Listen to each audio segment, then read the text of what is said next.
بسم اللہ الرحمن الرحیم۔ المورد سوسائٹی کے ایک اور سیشن میں خوش آمدید۔ آج کا جو سیشن ہے ہم ایتھیزم پہ کر رہے ہیں۔ سیشن میں کیا کہا جائے گا، کس صورت میں کہا جائے گا اور اس کے کیا نتائج ہوں گے، اس کے ذمہ دار ہمارے اسپیکر خود ہیں۔ ادارہ اس چیز کا ذمہ دار نہیں ہے، اور ادارے کا مقصد صرف یہی ہے کہ ہر طرح کا نیریٹو پہنچنا چاہیے نیوٹرل وے میں۔ اس طرح کے سب سیشنز، یہ ایک ڈسکلیمر ہے جو ہم عام طور پہ جب ویڈیو ریلیز ہوتی ہے تو ہم اس کے اوپر بھی لکھ دیتے ہیں۔ البتہ میں نے یہ ضروری سمجھا کہ ایون مہمان کے تعارف سے پہلے بھی میں یہ بات آپ تک پہنچا دوں۔ ہمارے آج کے مہمان عثمان رمزی صاحب پہلے دینی تعلیم حاصل کرتے رہے، درس نظامی سے فارغ التحصیل ہیں، اس کے بعد ایم فل اور پھر اب پی ایچ ڈی کے لیے وہ جرمنی جا چکے ہیں۔ آج کل پی ایچ ڈی اسکالر ہیں اور یونیورسٹی آف ہیڈلبرگ سے فلسفے میں اپنی پی ایچ ڈی مکمل کر رہے ہیں۔ ہم نے انہیں تکلیف دی آج کہ وہ آئیں اور الحاد کا جو ایک تاریخی پس منظر ہے، کس طرح سے الحاد کس کس صورت میں تاریخ میں موجود رہا ہے، اس سے متعلق وہ آج گفتگو کریں گے۔ اور دوبارہ سے میں بتا دوں، اس گفتگو کے جو بھی نتائج نکلیں گے اس کے ذمہ داری خود ہوں گے۔ بہت شکریہ عثمان بھائی، آپ تشریف لائے، بہت شکریہ آپ سب کا۔ السلام علیکم، اور شکریہ آپ کا کہ آپ نے میرا تعارف کروایا اور ساتھ ساتھ مجھے بھی الارم کیا کہ میں ذمہ دار ہوں۔ میں بھی ڈسکلیمر دوں گا شروع میں کہ جس طرح شاہ زمان نے کہا کہ ہمیں چیزوں کو جس طرح کہ وہ ہیں اس طرح سمجھنی چاہیے۔ یہاں پہ بھی ایتھیزم کو ہم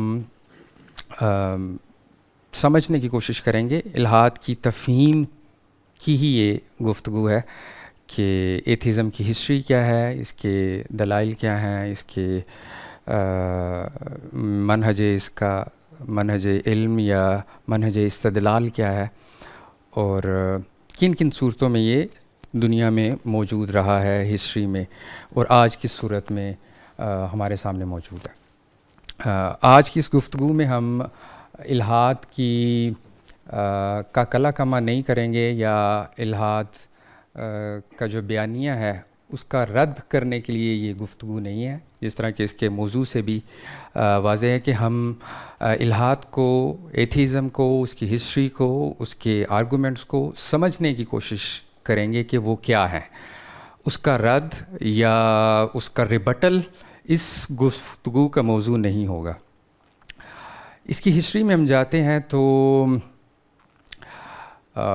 ہم الحاد کی تاریخ کو مختلف طریقوں سے دیکھ سکتے ہیں، یا کوئی بھی آئیڈیا ہوتا ہے، آئیڈیا کی جب آپ انالیسس کرتے ہیں یا ہسٹوریکل اس کو ٹریس کرتے ہیں تو آپ مختلف ڈسپلن سے اس کو ٹریس کر سکتے ہیں۔ ہسٹری سے بھی کر سکتے ہیں، انتھروپولوجی سے بھی کر سکتے ہیں۔ مختلف ڈسپلن ڈیولپ ہوئے ہیں جن سے ہم کسی بھی تصور کو، کانسیپٹ کو، آئیڈیا یا آئیڈیالوجی کو اس کی جینیالوجی سے بھی ٹریس کر سکتے ہیں، اس کے آثار سے بھی ٹریس کر سکتے ہیں، اور اس کی اپنی ڈاکومنٹیشن سے بھی اسے ٹریس کر سکتے ہیں۔ تو سب سے پہلے اس موضوع کا جو دائرہ کار ہے، ہم تھوڑا سا اس کو میں واضح کرنے کی کوشش کروں گا۔ موضوع کے دائرہ کار کا مطلب یہ ہے کہ ہم اس کا ایک آؤٹ لائن کو دیکھ لیں کہ ہم کس طرح گفتگو کریں گے یا بات کس طرح آگے بڑھے گی۔ سب سے پہلے تو ہم یہ سمجھنے کی کوشش کریں گے کہ ایتھیزم کی ریلیونس کیا ہے آج کے دور میں، اور پھر ہم اس کو ہسٹری آف آئیڈیاز میں دیکھیں گے۔ آئیڈیاز کی اپنی ایک ہسٹری ہوتی ہے، کس طرح وہ ڈیولپ ہوئے ہیں یا کس طرح آئیڈیاز ٹرانسفارم ہوتے ہیں، ان میں ایک تغیر یا تبدیلی آتی ہے۔ تو ہم الحاد کی اس ٹرانسفارمیشن کو بھی دیکھیں گے۔ پھر اس کے بعد مختلف ادوار میں ہم مثال کے طور پر یونانی دور سے شروع کریں تو اس دور میں الحاد کس طرح تھا، پھر اس کے بعد مڈل ایجز میں کس طرح تھا، پھر ماڈرن ایجز میں کس طرح ہے، اور پھر پوسٹ ماڈرن اور آج کے دور میں الحاد کی کیا صورت ہے، یہ اس کی ہوگی۔ اور ان کے ساتھ ساتھ ہم الحاد جو مختلف ڈسپلن سے جڑتا رہا ہے، مختلف علوم سے کس طرح اپنا استدلال ڈیولپ کرتا رہا ہے، ان کو بھی ہم ٹریس کریں گے، اور آج 21ویں صدی میں کس صورت میں یہ ہمارے سامنے آتا ہے. یہ ہماری گفتگو کا ایک یہ کہہ لیں کہ اجمالی خاکہ ہے. اس کی ریلیونس کو دیکھیں تو الحاد پر گفتگو کرنا یا الحاد کو سمجھنے کی ضرورت اس وجہ سے ہے کہ جو آج کے سرویز ہیں، آپ سٹیٹس دیکھیں تو آپ کو پتہ چلے گا کہ کس قدر ریپڈلی تیزی کے ساتھ الحاد اس دنیا میں پھیل رہا ہے. نہ صرف یہ کہ بھی پھیل رہا ہے بلکہ یہ ایک تحریک کے طور پر اس دنیا کے اندر اب موجود ہے. پہلے یہ ہوتا تھا پرانے وقتوں میں کہ الحاد ایک خاص ایلیٹ کلاس کا شغل تھا، یا خاص فلسفی یا مفکر یا کچھ لوگ جو ہوتے تھے وہ اس طرح سوچتے تھے. اور آج کے دور میں ایسا نہیں ہے. اب الحاد جو ہے یہ ایک پبلک لائف کا بھی حصہ بن چکا ہے. یہ صرف ایلیٹسٹ کنسیپشن نہیں ہے بلکہ ایک پبلک سپیس میں، پبلک ریئلم میں اس کی پریزنس موجود ہے. اور پھر الحاد کے بارے میں اس پہ گفتگو کرنا اس لیے بھی ضروری ہے کہ جس طرح غامدی صاحب بھی کہتے ہیں کہ آج کا دور جو ہے وہ الحاد کا دور ہے، اسی طرح مولانا وحید الدین خان صاحب وہ بھی یہ کہتے تھے کہ یہ جدید دور جو ہے یہ اصل میں الحاد کا دور ہے. اسی طرح مفکر ہیں چارلز ٹیلر، ان کی ایک کتاب ہے سیکولر ایج. اس میں وہ سیکولیرٹی کو ایکسپلین کرتے ہیں 3 طرح سے. وہ یہ کہتے ہیں سیکولیرٹی کا ایک مطلب تو یہ ہے کہ آپ مذہب کو اسٹیٹ سے الگ کریں، یعنی مذہب کو جو پالیٹکس ہے اس سے ہم الگ کر دیں، تو یہ ایک سیکولیرٹی کی یا سیکولرزم کا ایک ورژن ہے، ایک تشریح ہے. اور دوسری یہ ہے کہ مذہب جو ہے وہ اوور آل ڈکلائن کی طرف جا رہا ہے. تیسری وہ یہ کہتے ہیں کہ سیکولیرٹی اصل میں یہ چیز ہے کہ آج کے دور میں، جس دور میں ہم جی رہے ہیں، اس دور میں الحاد اب ایک آپشن کے طور پر موجود ہے. نہ صرف یہ کہ آپشن کے طور پر موجود ہے بلکہ کریڈیبل آپشن کے طور پر الحاد اس دنیا میں موجود ہے. ان کا کہنا یہ ہے کہ we are living in a world where belief in God is no longer inevitable, there are alternatives. پہلے یہ ہوتا تھا کہ جو ایمان تھا یا مذہب تھا یہ ایک ڈیفالٹ پوزیشن تھی، ڈیفالٹ ورلڈ ویو تھا دنیا کے اندر. سب لوگ مذہبی ہوتے تھے، کچھ لوگ الحاد کی طرف جاتے تھے، وہ بھی بہت تھوڑے. تو ڈیفالٹ پوزیشن کیا تھی ورلڈ ویو کی؟ فلسفہ ہو، سائنس ہو، آرٹ ہو، کوئی بھی ڈسپلن ہو، اس میں ڈیفالٹ پوزیشن جو تھی وہ ریلیجن کی تھی. اور وہ جو ورڈ تھی وہ اسی طرح ایکسپلین کرتے ہیں چارلز ٹیلر کہ دنیا پہلے انچانٹڈ ورڈ تھی، اب کیا ہوگی؟ یہ ڈس انچانٹمنٹ ہو گئی ہے، ڈی سیکرلائزیشن ہو گئی ہے. اب الحاد ایتھیزم ایک آپشن کے طور پر موجود ہے اس پبلک سپیس میں، اس سیکولر ورلڈ میں، اس دنیا کے اندر جس میں ہم جی رہے ہیں. وہاں یہ ایک معقول پوزیشن کے طور پر اب موجود ہے. تو اب مذہب کی پوزیشن ڈیفالٹ پوزیشن نہیں رہی بلکہ ایک آپشن کے طور پر ہے. اور اسی طرح ایتھیزم بھی ایک آپشنز میں سے ایک آپشن ہے. تو اس وجہ سے ہمیں اس کو ڈسکس کرنے کی ضرورت ہے، اس کو سمجھنے کی ضرورت ہے کہ جس دنیا میں ہم رہ رہے ہیں وہ دنیا ایک سیکولر دنیا ہے، اور سیکولر دنیا کے اندر ایتھیزم ایک آپشن کے طور پر، ایک معقول آپشن کے طور پر وہ یہ کہتے ہیں موجود ہے. تو اس لیے ہمیں الحاد کو سمجھنے کی ضرورت ہے. اب الحاد کی ہسٹری کو ہم مختلف طرح سے دیکھ سکتے ہیں. اس میں ہم ٹائم لائن کی خاص طرح کی کلاسیفیکیشن کریں گے، مختلف اسکالرز نے کی ہوئی ہے. ایک مشہور کلاسیفیکیشن ہے آگسٹ کامٹ، ایک فرینچ فلسفی ہیں، انہوں نے کی تھی کہ پہلے جو تھی وہ ایک دنیا یہ کہہ لیں کہ میتھولیکل ایج تھی، میتھولوجی تھی، وہ والی ایک سٹیج تھی، میتھولوجیکل سٹیج. پھر اس کے بعد ایک میٹافزیکل سٹیج آئی، اور اب جو ہے وہ پازیٹیو سٹیج ہے. اس کلاسیفیکیشن میں بھی ہم اس کو سمجھ سکتے ہیں کہ میتھولوجیکل سٹیج کا مطلب یہ ہے کہ اس وقت جو تھا میتھولوجی تھی، سیکریڈنس تھا، خاص طرح کا اینیمزم تھا اس دنیا کے اندر، اور اس کے بعد میٹا فزیکل سٹیج آتی ہے تو فلسفے دنیا کے اندر وجود میں آتے ہیں، خاص طرح کی ایبسٹریکٹ تھنکنگ اس دنیا کے اندر آتی ہے، اور مذہب اس دنیا کے اندر موجود ہیں، اور مسٹسزم موجود ہے، اور اس کے بعد پھر ایک پازیٹیو سٹیج ہے جب سائنٹیفک ریولوشن آ جاتا ہے اور اب چیزوں کو ایبسٹریکٹ تھنکنگ کی بجائے وہ آبزرویشن سے اور تجربے سے اور مشاہدے سے دیکھتے ہیں. یہ پازیٹیو سٹیج ہے. ایک طریقہ یہ کہ ان سٹیجز میں ہم اس آئیڈیا کو یا اس کنسیپشن کو سمجھیں. دوسرا ایک ہے کارل جیسپر، ایک جرمن فلاسفر ہیں. ان کا کہنا یہ ہے کہ ایکزیل ایج ایک بڑا مارکر ہے سمجھنے کے لیے تاریخ کو. پہلے جو تھا وہ میتھولوجی تھی، اور پہلے جو تھا وہ منتر تھے، خاص طرح کی دنیا کے اندر کہانیاں، قصے تھے، اساطیر تھے. اور اس کے بعد ایکزیل ایج میں آیا انسان تو پھر ایتھکس وجود میں آتے ہیں، آرگنائزڈ ریلیجن جسے ہم کہتے ہیں. یہ ایکزیل ایج کی پروڈکشن ہے ان کے نزدیک. اور جتنی فلاسفی ڈیولپ ہوئی ہے وہ اسی ایج میں ڈیولپ ہوئی ہے، اور اس کے بعد والا جو ہے پوسٹ ایکزیل ایج ہے. اس میں بھی ہم اس کو سمجھ سکتے ہیں. ایک تیسرا طریقہ یہ ہوتا ہے کہ آپ جس طرح ہم ریاستوں کو، سلطنتوں کو، تہذیبوں کو سمجھتے ہیں، ان سے ہم زیادہ معروف ہیں اس طریقے سے کہ ایک جو ہے وہ اینشینٹ ٹائم ہے جسے ہم کلاسیکل ایج بھی کہتے ہیں، اور پھر اس کے بعد میڈیول ایجز ہیں جسے قرون وسطیٰ سے ہم تعبیر کرتے ہیں، اور پھر اس کے بعد ماڈرن ایجز ہیں جسے ہم جدید دور سے تعبیر کرتے ہیں یا نشأت ثانیہ سے تعبیر کرتے ہیں، رینیساں آتا ہے.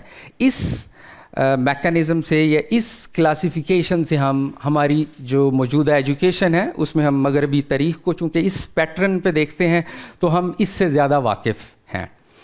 تو ہم بھی اسی کو یوز کریں گے اپنی آسانی کے لیے کہ ہم اس کو اس ترتیب میں اگر سمجھیں گے تو یہ ہمارے لیے آسانی ہوگی.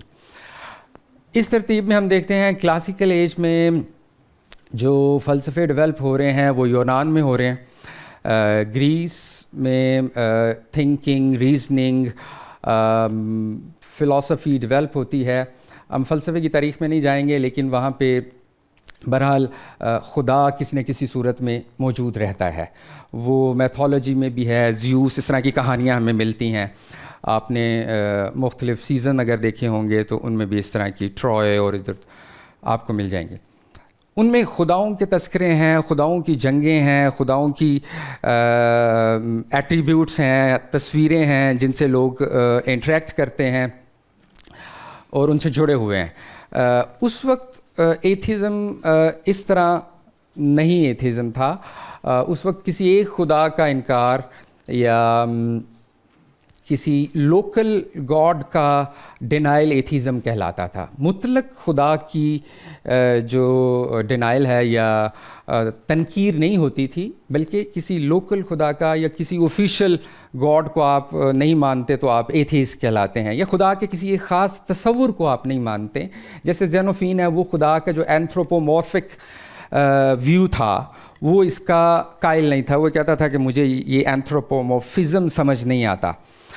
اور اسی طرح جو تھے پروٹاگورس سوفس میں سے، وہ بھی یہ کہتے تھے کہ خداؤں کو تو وہ بھی مانتے تھے، لیکن اس خدا کو کی ایگزسٹنس کو کیسے جانا جا سکتا ہے اس کو وہ ماننے کے لیے تیار نہیں تھے. کہ میں نہیں مانتا کہ مین از دا میئر آف آل تھنگس، اس کا مشہور مقولہ بھی ہے.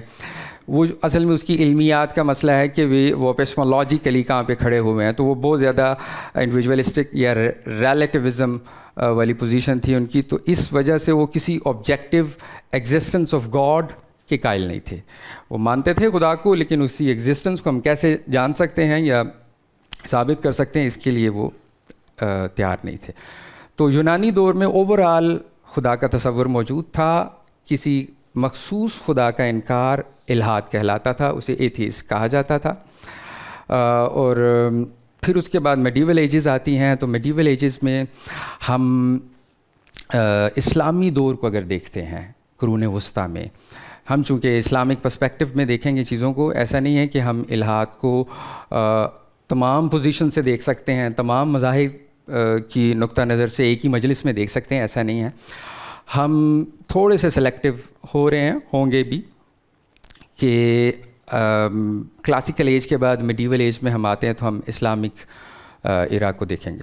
اسلامی دور میں شروع میں جیسے اسلام پھیلتا ہے تو علم الکلام وجود میں آتا ہے، دوسری تہذیبیں آتی ہیں، ان سے انٹریکشن ہوتا ہے، عجم سے انٹریکشن ہوتا ہے، گریک فلسفے سے تعارف ہوتا ہے اسلام کا، تو پھر مسلمانوں تک یہ فلسفے آتے ہیں، ارسطو، افلاطون اور افلاطینوس کے فلسفے، تو ان کے تراجم ہوتے ہیں. ان تراجم کے بعد پھر اسلامی تاریخ میں یا اسلامی مفکرین ہیں وہ ان تصورات کو ڈسکس کرتے ہیں، خدا کو، خدا کے وجود کو، خدا کے وجود کے دلائل کس طرح دیے جا سکتے ہیں، نبوت کیا ہے، نبوت کو کس طرح ہم راشنلائز کر سکتے ہیں، آخرت کیا ہے، آخرت یا معاد کی عقلی دلائل کیا ہیں، ان پہ وہ ڈسکس کرتے ہیں.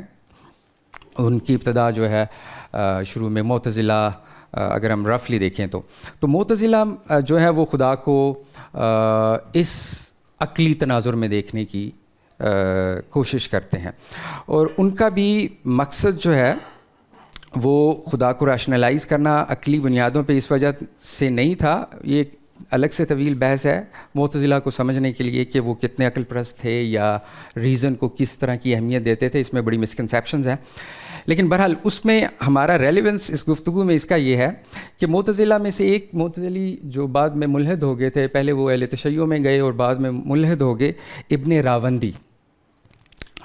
ابن راوندی جو تھے وہ ایک مشہور ملحد کے طور پر اسلامی تاریخ میں ایک کردار ہے. ابن راوندی جو ہیں انہوں نے مختلف کتابیں لکھیں پھر، اور ان کتابوں میں مثال کے طور پر انہوں نے ایک کتاب لکھی کتاب التاج، پھر انہوں نے کتاب لکھی کتاب الزمرد، پھر ان کی ایک کتاب تھی کتاب التعدیل والتجویر. اب ان کتابوں میں وہ کیا کرتے ہیں؟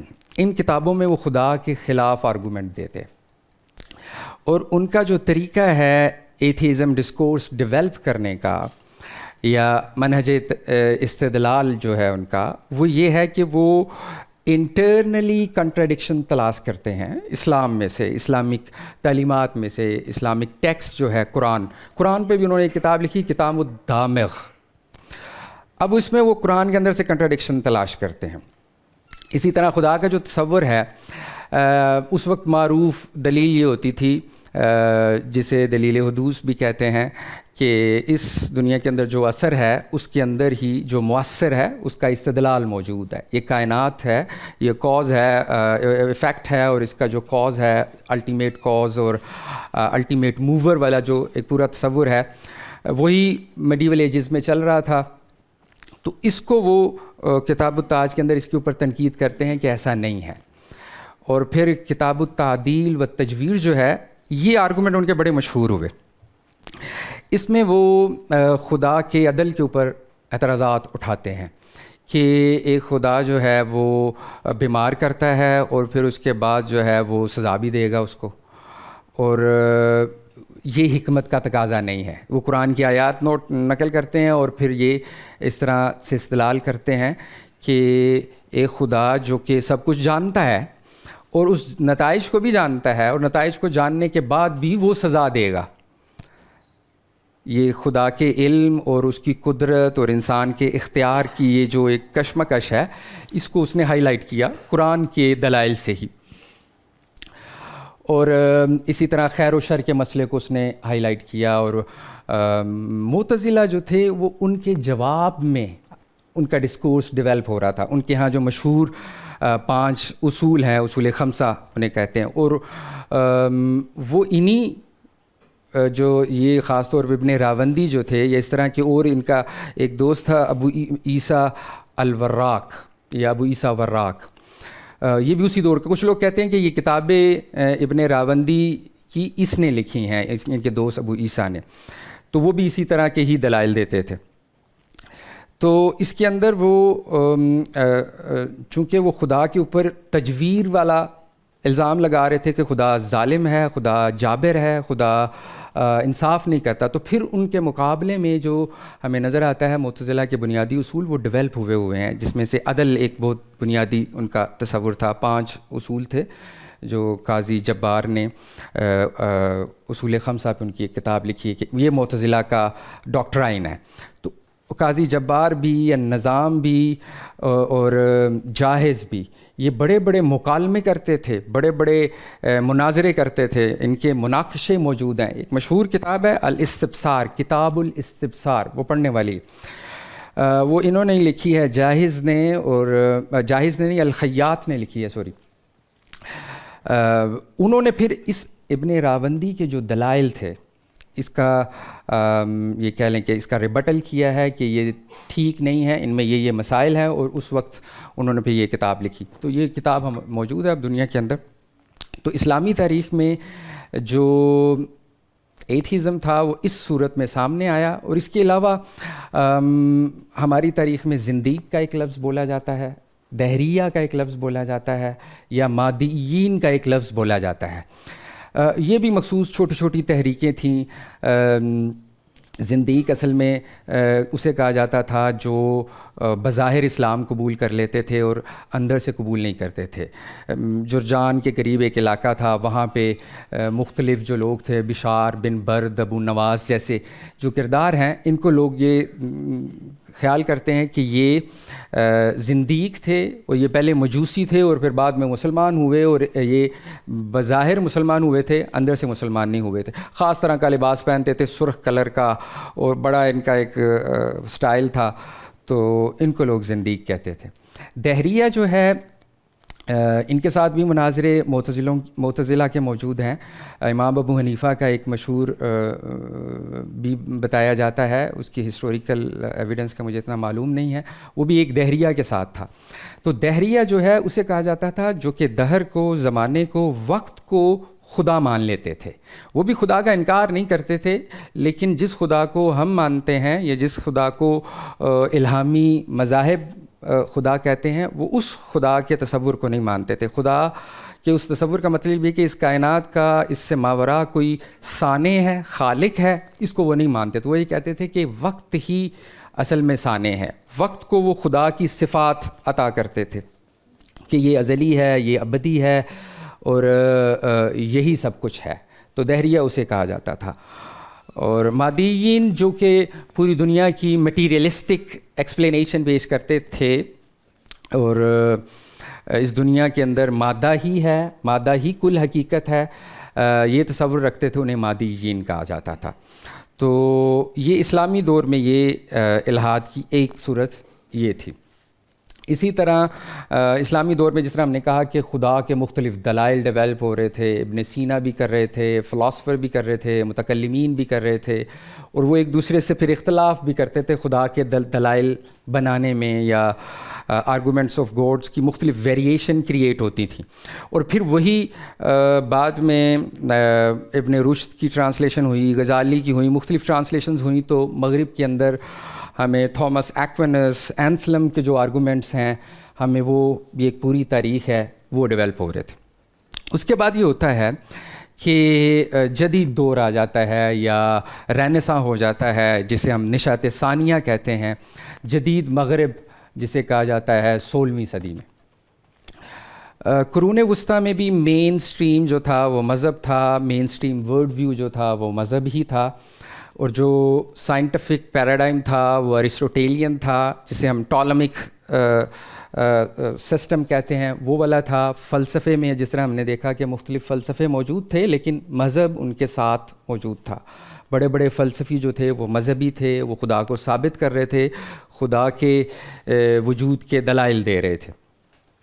جیسے ہی جدید دور آتا ہے جسے ہم ماڈرنزم سے تعبیر کرتے ہیں، اس کو ہم کہاں سے شروع کریں یہ بھی اختلاف ہے. اس کو ہم ریفرمیشن سے شروع کر لیتے ہیں، یا اس کو ہم ڈیکارٹ سے شروع کر لیتے ہیں. فلسفی میں ریفرمیشن میں وہ مذہبی ایک تحریک تھی، اور یا پھر ہم سائنٹیفک ریولوشن سے اسے سٹارٹ کرتے ہیں، یا سائنٹیفک میتھڈ سے ہم اس کو سٹارٹ کرتے ہیں. فرانسس بیکن وہ انڈکٹیو میتھڈ دیتے ہیں, اس کے بعد سے ایک خاص طرح سے انسان علمیات ڈیولپ کرتا ہے. یا اس کو ہم سائنس میں دیکھیں تو ایک بڑا جو کارنامہ ہوا وہ کوپرنیکس والا ریولوشن تھا.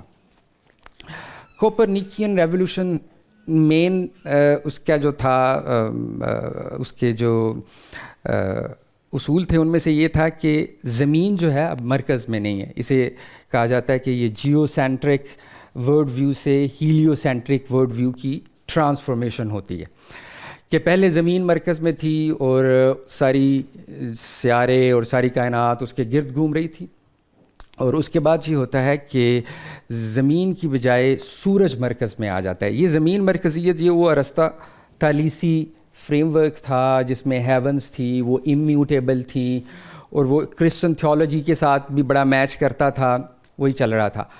تو کوپرنیکس نے آ کے یہ کہا کہ نہیں, زمین مرکز میں نہیں ہے, مرکز میں سورج ہے.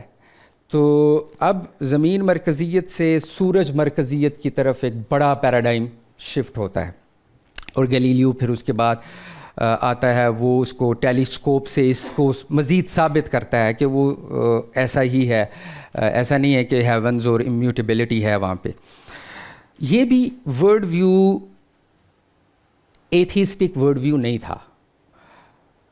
ارسطوٹیلین فریم ورک یا ٹالمیک جو فریم تھا وہ بھی مذہبی تھا. اس کے بعد جو کوپرنیکس نے دیا, یا جسے ہم یہ کہتے ہیں کہ جو جدید سائنسی فکر ہے یا ورلڈ ویو ہے, یہ بھی غیر مذہبی یا ایتھیسٹک ورلڈ ویو نہیں تھا. کوپرنیکس بھی مذہبی آدمی تھا, مذہبی شخص تھا, اور بڑا ڈیووٹی, بڑا کمیٹڈ کرسچن تھا وہ.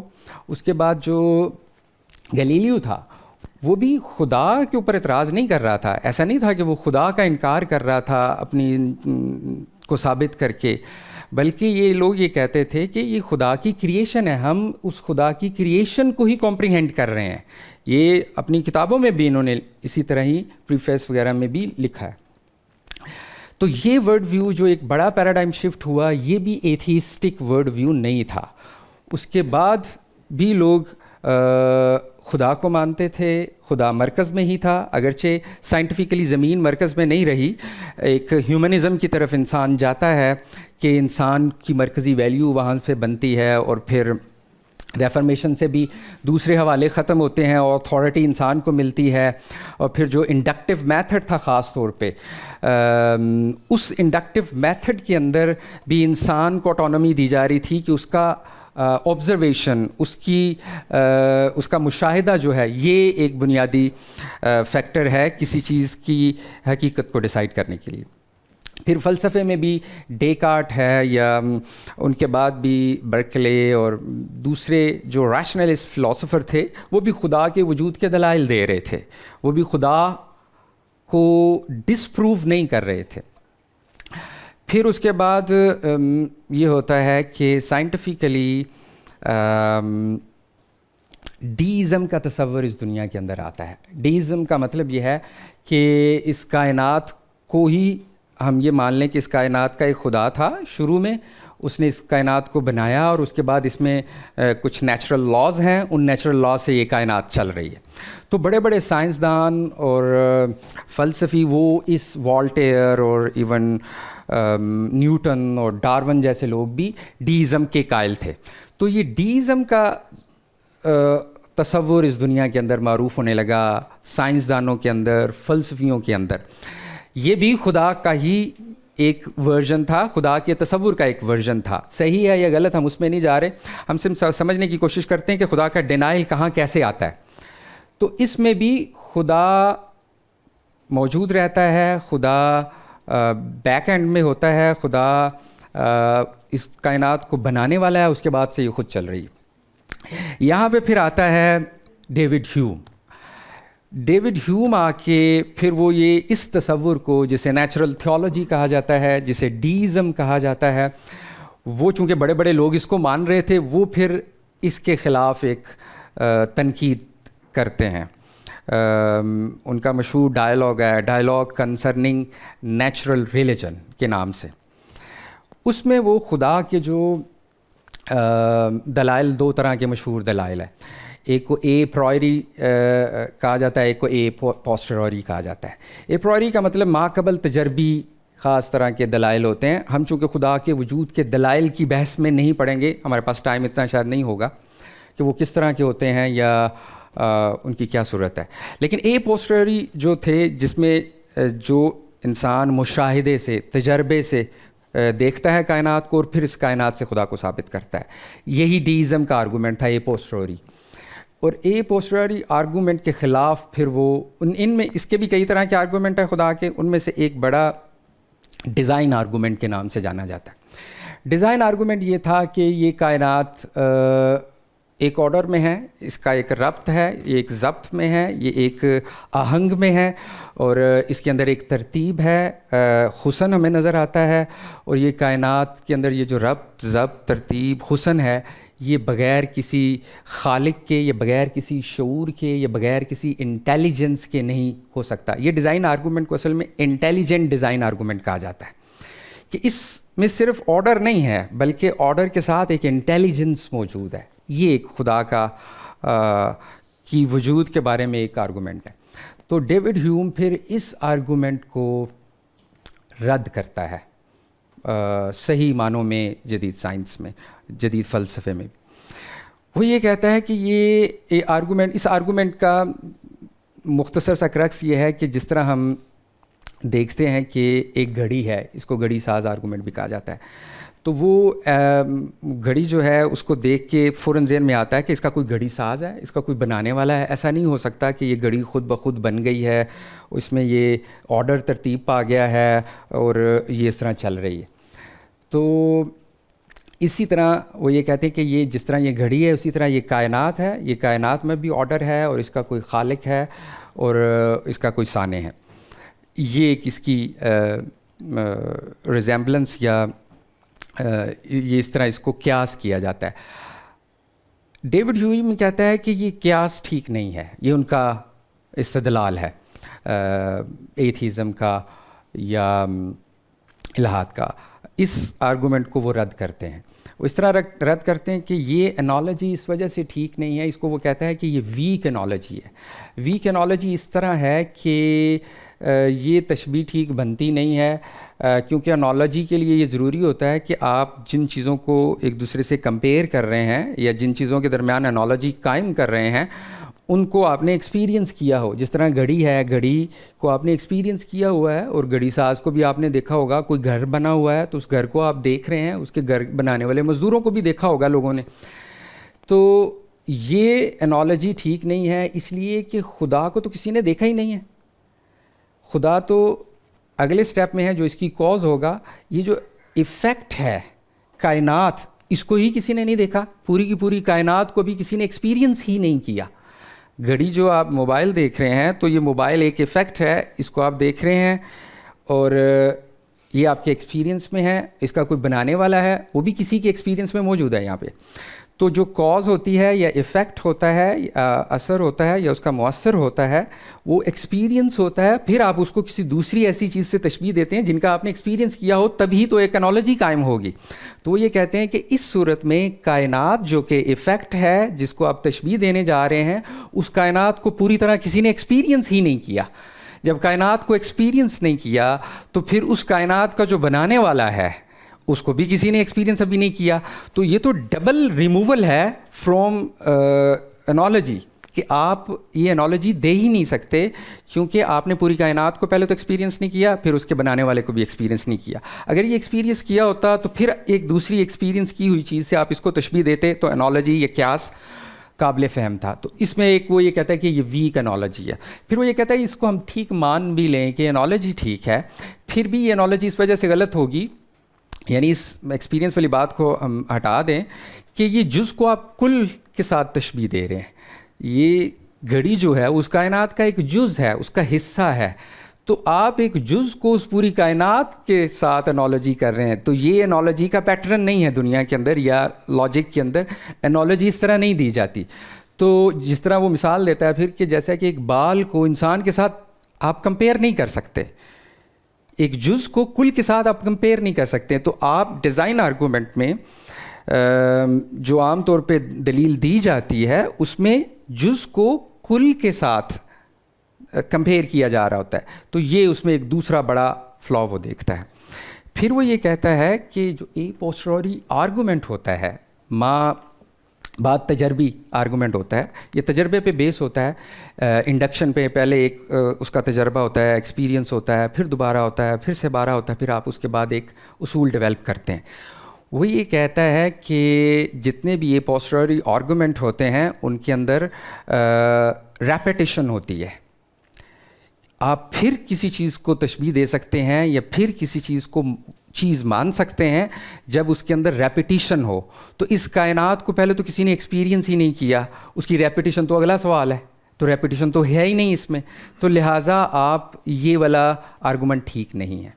پھر وہ یہ کہتا ہے کہ چلیں ٹھیک ہے، ہم آرڈر کو وہ بھی مانتا ہے، ہیوم بھی آرڈر کو مانتا ہے کہ اس کائنات میں اس وقت ابھی آرڈر چیلنج نہیں ہوا تھا، تو اس وقت آرڈر مانا جا رہا تھا، ڈیزم تھا، سب لوگ مانتے تھے، کائنات کا جو سائنٹیفک ورڈ ویو تھا وہ بڑا میکینیکل سا تھا، تو سارے جو ہے میکینیکلی چیزوں کو دیکھ رہے تھے، تو ہیوم بھی اسی میں کھڑا ہے، تو آرڈر کو مانتا ہے۔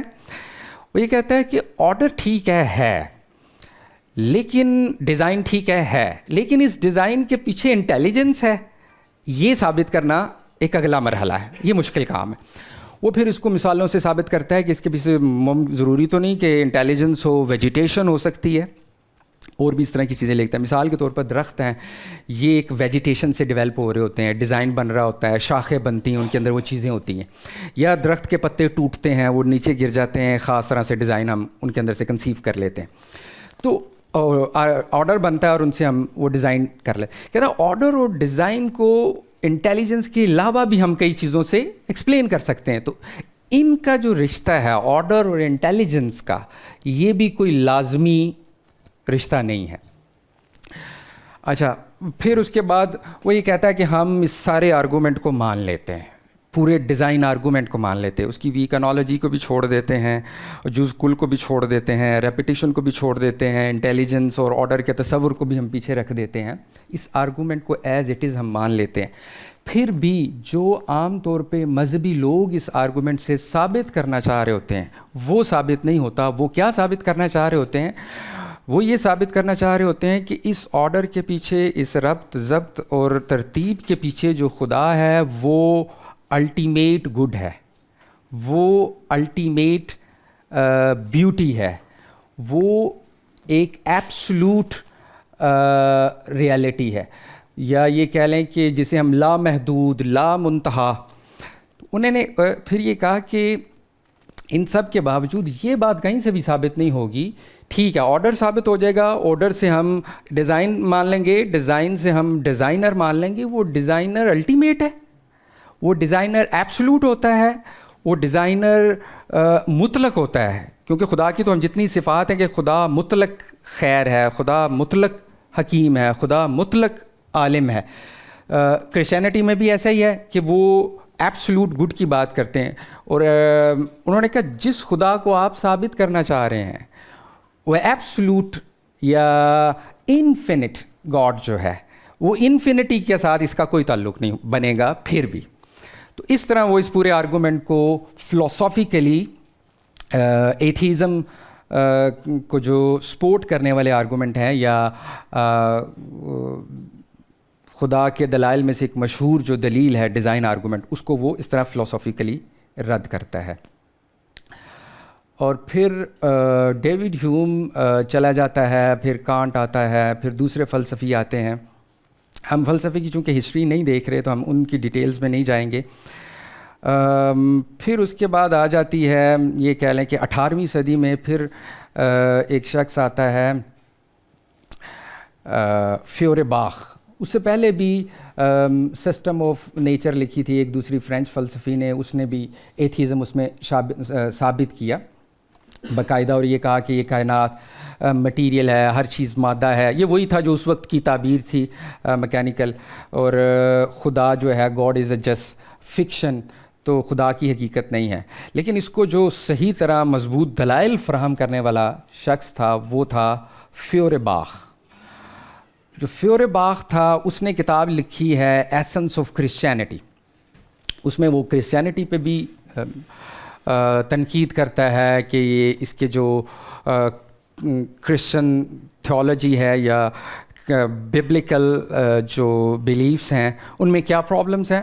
پھر وہ خدا کے اوپر آتا ہے کہ وہ خدا کو یہ کہتا ہے کہ خدا اصل میں انسان کی جو کوالٹیز ہیں، انٹرنل خواہشات ہیں، یہ اسی کی کائنات کاسمک اسکیل پہ خدا اصل میں ہیومن پروجیکشن ہے. تو ہم بات کر رہے تھے فیورباخ کی کہ جدید مغرب میں یہ ایک ریمارکیبل کریکٹر تھے ایتھیزم کو لے کے. انہوں نے جو کتاب لکھی تھی ایسنس آف کرسچینٹی، اس میں کرسچینٹی پہ تنقید نہیں بلکہ خدا کے تصور پہ، مذہب کے تصور پہ، مذہب کو یہ کہنے لگے کہ یہ اصل میں ریلیجن از ایلینیٹڈ، کہ انسان جو ہے وہ اصل میں اس کی جو آئیڈیلائز کوالٹیز ہیں اس کے اپنے اندر ہے، لو ہے یا وہ اپنے آپ دوسروں کی مدد کرنا چاہتا ہے، اس طرح کی جو انسان کی آئیڈیلائز کوالٹیز ہیں، پاور ہے، وہ اس نے خدا کو دے دی ہے. اور خدا وہ یہ کہتے تھے کہ تھیولوجی ایکچولی اینتھروپولوجی ہے، کہ جسے ہم تھیولوجی کہتے ہیں وہ خدا کو جو خاص طرح کی صفات دیتے ہیں وہ اصل میں انسان کی اپنی ہی ایک آئیڈیلائز کوالٹیز ہیں جو کہ انسان نے خدا کو دینا شروع کر دی ہیں. تو ان کی اس کتاب اور یہ تھیسس تھا، اس نے پھر بہت سارے لوگوں کو متاثر کیا، جس میں کارل مارکس بہت اہم فگر ہیں. وہ ان کے اس تصور سے متاثر تھے. ایلینیشن کو انہوں نے پھر اکنامک سینس میں بھی لیا اور تاریخ کی مادی تعبیر پیش کی. وہ ان سے فیورباخ سے اچھے خاصے متاثر تھے. 19ویں صدی جو ہے یہ صدی ہم اس کو ایتھیزم کی صدی کہہ سکتے ہیں، الحاد کی صدی کہہ سکتے ہیں. اس صدی میں فیورباخ آئے پہلے، پھر انہوں نے متاثر کیا فرائڈ کو بھی متاثر کیا، سیگمنڈ فرائڈ آئے، پھر ڈارون بھی اسی صدی میں تھے، کارل مارکس بھی اسی صدی میں آئے، اور اس صدی کے اینڈ پہ نیٹشے نے پھر خدا کی ڈیتھ اناؤنس کی. تو 19ویں صدی جو ہے یہ صحیح معنوں میں ایتھیزم کی سینچری ہے یا الحاد کی صدی کہہ سکتے ہیں ہم. کارل مارکس کی کہانی آپ جانتے ہوں گے زیادہ، کہ بھی یہ الحاد پھر ریاست کے ساتھ ملا اور کس طرح لینن نے پھر بعد میں اس کو اپلائی کیا ان افکار کو انسٹیٹیوشنز میں، اور پھر ریسٹ یو ناؤ. اس پہ ہم زیادہ ڈیٹیل پہ بات نہیں کریں گے. ہم فکری طور پہ زیادہ دیکھ رہے ہیں. تو جو فرائڈ تھے اس کو ہم نفسیاتی الحاد کہہ سکتے ہیں، سائیکولوجیکلی. انہوں نے یہ کہا کہ انسان کا شعور اور پھر تحت شعور ہوتا ہے، جو تحت شعور ہے یا لا شعور ہے، لا شعور میں دبے ہوئے کچھ تصورات ہیں انسان کے جن کا اظہار مذہب کی صورت میں ہوا ہے. انسان کی بہت ساری خواہشات ہیں جو انسان بچپن میں پوری نہیں کر پاتا، وہ پرفیکشن چاہتا ہے، وہ جن خواہشات کو پورا نہیں کر سکا ان خواہشات کی تکمیل کے لیے اس نے جنت اور جہنم اور جو آخرت کا جو تصور ہے، یہ ان خواہشات کی تکمیل کے لیے جنت والا خاص طور پہ تصور بنایا گیا ہے. اور اسی طرح انسان کی انہی لاشعور کے اندر جو ایک طبقاتی کہ کوئی بڑا ہوتا ہے، کوئی چھوٹا ہوتا ہے، باپ ہوتا ہے، اس کا ڈر ہوتا ہے، ٹھیک ہے نا. یہ جو باپ کے ساتھ بچے کا تعلق ہے، اس ریلیشن کو بھی وہ پھر خدا کا اور رعایا کا، خدا کا اور اس مخلوق کا جو ریلیشن ہے اس میں وہ دیکھتا ہے یا اس نے دنیا کو دکھانے کی کوشش کی. یہ تو ہو گیا نفسیات میں. سائنس میں پھر اتنی دیر میں ڈارون آ جاتا ہے، اوریجن آف اسپیشیز لکھی جاتی ہے، وہ بھی اسی صدی میں، جسے ہم ارتقاء کہتے ہیں. ارتقاء کا تصور اس دنیا میں آتا ہے. اس تصور نے پھر مذہبی تصورات کو چیلنج کیا. اس تصور میں ایک خاص طرح کی رینڈمنس ہے کہ زندگی نیچرل سلیکشن سے آگے بڑھ رہی ہے اور انسان ایک ارتقاء کے نتیجے میں یہاں تک پہنچا ہے. اس میں جس طرح کائنات کا ایک مقصد ہے، کائنات ایک خاص طرح کریٹ کی گئی ہے، انسان کو اس میں کریٹ کیا گیا ہے، یہ ان سے کنٹراڈکٹ کرنے لگا. اس کے کیا جوابات ممکن ہیں، کیا ایڈجسٹمنٹ ممکن ہے؟ بہت ساری ان کی ایڈجسٹمنٹ کی گئی ہیں. ہم ان کی ڈیٹیل میں نہیں جا رہے. ہم صرف سمجھنے کی کوشش کر رہے ہیں کہ ایتھیزم کی اپنی کیا جینیالوجی ہے, اس تصور یا الحاد کی جو انٹلیکچول بیک ہے وہ کیا ہے. تو ڈارون کے بعد پھر خاص طرح کی جو سائنس کی تشریح تھی, سائنس وہ انسان کی خاص طور پہ اور لائف کی جو تشریح ہے, حیاتیات جسے ہم کہتے ہیں بایولوجی, وہ الحاد کا ایک بنیادی نقطہ بننے لگی. اس کے بعد ٹی ایچ ہکسلے, اس نے بھی بہت زیادہ پروموٹ کیا اسی ایوولوشن کو, ایتھیزم کو. اور اس کے بعد پھر جو سائنس خاص طور پہ بایولوجیکل سائنسز ہیں, اس کے جو ماہرین ہیں وہ خدا کے انکار کی طرف انکلائنڈ ہوئے اور پھر انہوں نے ایتھیزم کو پروموٹ کیا. ہم مختصر کر رہے ہیں. اور پھر اس کے بعد یہ ہوتا ہے کہ اس صدی کے اینڈ پہ پھر نیچے آتے ہیں. نیچے نے بھی یہ پڑھ لی تھی اوریجن آف اسپیشیز, اور اس میں ہی خاص طرح کا ایک نسلی تفاخر بھی آتا ہے, چونکہ اس میں یہ ہے کہ طاقت پریویل کرے گی ایوولوشن میں, جو سروائیو کرے گا وہ رہ جائے گا. سروائیول آف فٹس والا جو تصور ہے اس کا پھر اثر دوسری علوم پر, دوسری سائنسز پر بھی ہوا.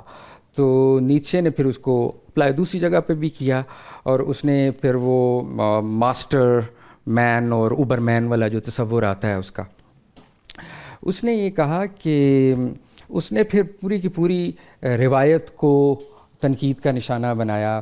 سائنس کی, فلسفے کی, اخلاقیات کی, آرٹ کی, جتنی بھی, اس نے اس کی جو کتاب ہے برتھ آف ٹریجڈی, اس میں وہ یہ کہتا ہے کہ وہ اس کو ٹریس کرتا ہے پیچھے جا کے پری سوکریٹک ٹائم پہ. وہ یہ کہتا ہے کہ اس وقت جو سقراط تھا, پری سوکریٹک ٹائم میں اور بھی دوسرے خدا تھے, ڈائنیسس وغیرہ, اور ان میں ایک خدا تھا اپولو. جو اپولو تھا وہ تھا روشنی کا خدا, وہ تھا لائٹ کا گاڈ, وہ تھا آرڈر کا گاڈ, وہ تھا پراسپیرٹی کا گاڈ. تو اس کو زیادہ ترجیح مل گئی اس میتھولوجی میں, اور سوکریٹیز نے اسی کو پروپیگیٹ کیا. وہ جو مندر تھا, ڈیلفی والا مندر جہاں جاتا بھی تھا یہ سقراط, تو وہ اسی کا ہی تھا, اپولو کا. تو وہ اپولو والا جو خدا تھا, روشنی والا خدا تھا, آرڈر والا خدا تھا, پراسپیرٹی والا خدا تھا, اس کو مل گئی اہمیت سوکریٹیز کی وجہ سے. اور سوکریٹیز کے بعد پھر افلاطون نے بھی اسی طرح کی اخلاقیات اور جو انٹالوجی تھی اسی کو پروموٹ کیا. پھر ارسطو, ارسطوٹلیین ویو, اور پھر اس کے بعد جتنی بھی گریک فلاسفی ہے, اسکولاسٹسزم ہے, اس کے بعد ایون ماڈرن جتنا فلسفہ ہے, یہاں تک وہ یہ کہتا ہے یہ سارے کے سارا ذمہ دار سقراط ہے. کہ سقراط نے جو خدا چنا تھا یا اس کی جو انکلینیشن تھی وہ اپولو کی طرف تھی, ڈائنیسس نہیں تھا جو کہ مستی کا خدا ہے, شراب کا خدا ہے, خمار کا خدا ہے, بے ربطگی کا خدا ہے. اگر اس کو اہمیت مل جاتی تو دنیا یا فکر یا انسان کی جو سوچنے سمجھنے کی صلاحیتیں یا پیٹرن ڈیولپ ہوئے ہیں, لاجک کے مثال کے طور پہ ارسطو نے ڈیولپ کیے ہیں اور پھر وہ آج تک چلے آ رہے ہیں, اسی پہ سائنسز ڈیولپ ہوئیں, اسی پہ دوسرے فلسفے ڈیولپ ہوئے.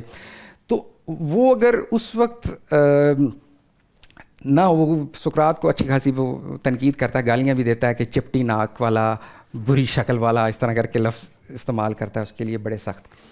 تو وہ پھر ان سب کو لپیٹتا ہے کہ یہ جتنے بھی فلسفے ہیں, جتنی سائنسز ہیں, جتنے مذاہب ہیں, جتنی اخلاقیات ہیں, جتنا بھی آرٹ کی فارمز ہیں, یہ ساری کی ساری اس وجہ سے ڈیولپ ہوئی ہیں. تو لہٰذا ان سب کا وہ انکار, ان سب پہ کریٹیک کرتا ہے, اور ویلیوز کو, جتنی بھی یہ ویلیوز ہیں ان کو وہ ڈی ویلیو کر دیتا ہے. اس سینس میں ڈی ویلیویشن آف ویلیوز جو ہوا ہے اقدار کا, چاہے وہ اقدار مذہبی ہیں, چاہے وہ اقدار اخلاقی ہیں, چاہے وہ اقدار منطقی ہیں, جتنی بھی فلسفے کی ہیں, وہ ان سب کو ریجیکٹ کرتا ہے اور یہ کہتا ہے کہ یہ جو ویلیوز ختم ہو رہی ہیں یہی اصل میں خدا کی ڈیتھ ہے. اس کا مطلب کرسچن گاڈ کا انکار ہے, یا اس کا مطلب آرگنائز ریلیجن کے گاڈ کا یا میتھولوجی کا انکار ہے یا اوور آل خدا کا انکار کر رہا ہے، وہ یہ بھی ایک ڈبیٹیبل بات ہے. لیکن ہم نے اس کا صرف ایک پس منظر سمجھنے کی کوشش کی ہے کہ وہ اس پس منظر میں ان سب نظاموں کو، چاہے وہ اخلاقی نظام ہے، اس کی جو جینیالوجی آف مورل ہے اس میں پھر وہ پورا ایک کرتا ہے کہ ماسٹر موریلٹی ہوتی ہے، سلیو موریلٹی ہوتی ہے، یہ والے جو ہیں یہ ڈسپلن ایتھکس کے اور یہ جدیدیت اور خاص طور پہ مذہب جو ہے یہ سلیو موریلٹی پیدا کرتے ہیں. یہ لوگوں کو کہتے ہیں کہ آپ صبر کریں، آپ درگزر کریں، آپ لوگوں کو معاف کریں، آپ توکل کریں. یہ والی جو ویلیوز ہیں یہ اصل میں سلیو ویلیوز ہیں. اس کے مقابلے میں ماسٹر موریلٹی ہونی چاہیے. اس ماسٹر موریلٹی سے جو ڈیسیجن لیتا ہے، جو آگے بڑھتا ہے، جو ان کی پرواہ نہیں کرتا، جو طاقت پہ چلتا ہے، اور طاقت اس کے نزدیک بنیادی اصول ہے، اور وہی پیچھے تھا ڈارون. تو اس سے پھر یہ اس طرف آتی ہے اور پھر 20ویں صدی آ جاتی. اب 20ویں صدی میں شروع میں رسل نے پھر لکھی وائی ایم ناٹ کرسچن. اس نے کہا کہ میں نہیں مانتا خدا کو.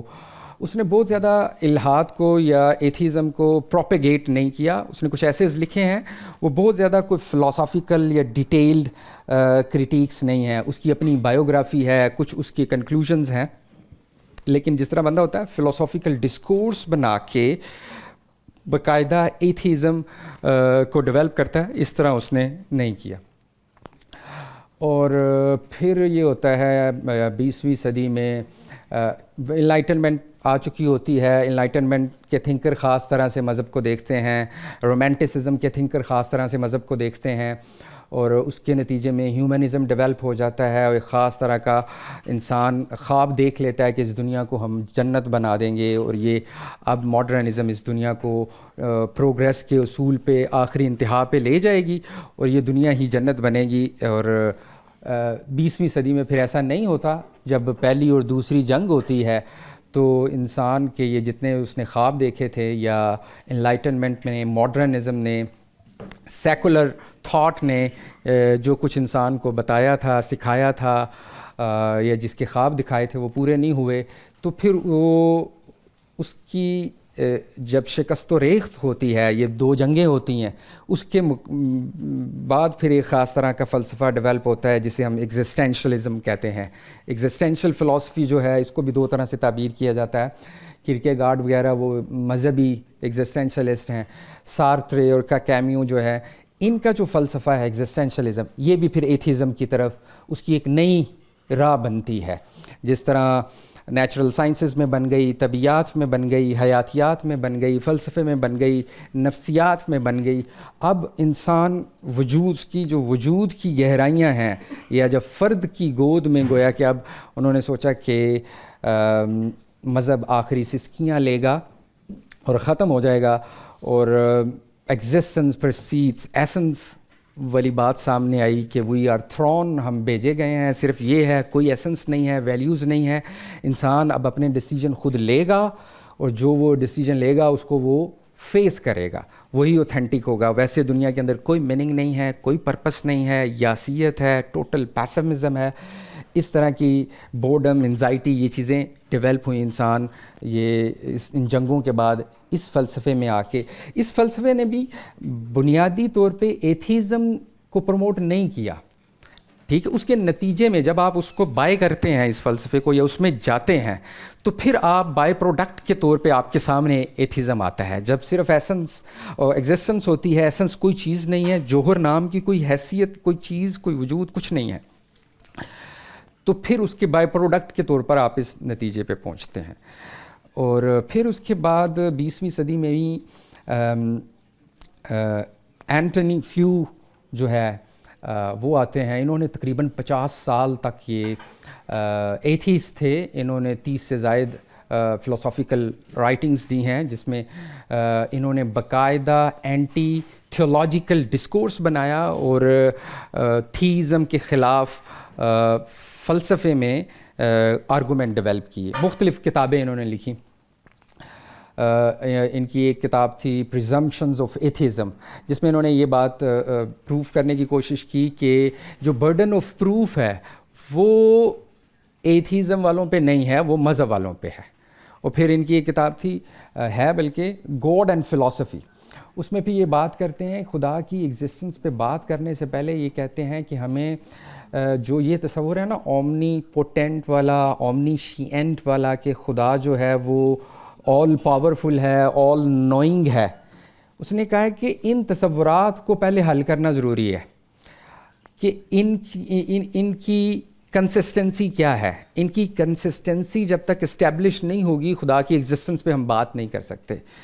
یہ انہوں نے کافی مذہب کے خلاف، مذہبی جو آرگومنٹ تھے ان کے خلاف آرگومنٹ بھی ڈیولپ کیے، لکھا. اور پھر یہ ہوتا ہے کہ 50 سال تقریباً یہ ایتھیسٹ رہتے ہیں. 2004 میں کب اناؤنس ہوتا ہے ایگزیکٹلی میں شاید بھول رہا ہوں گا، پھر ان کی کنورژن سامنے آتی ہے کہ اب یہ تھیسٹ ہو گئے ہیں. اور پھر یہ اپنی ایک کہانی لکھتے ہیں کہ انہوں نے کس طرح مذہب کے کن آرگومنٹ، کس طرح یہ ایتھیسٹ بنے پہلے، پھر 50 سال تک یہ لاجیکل پازیٹیوزم سے بہت زیادہ متاثر تھے، کیونکہ اس صدی کے شروع میں، 20ویں صدی کے شروع میں لاجیکل پازیٹیوزم نے بھی مختلف اثرات چھوڑے.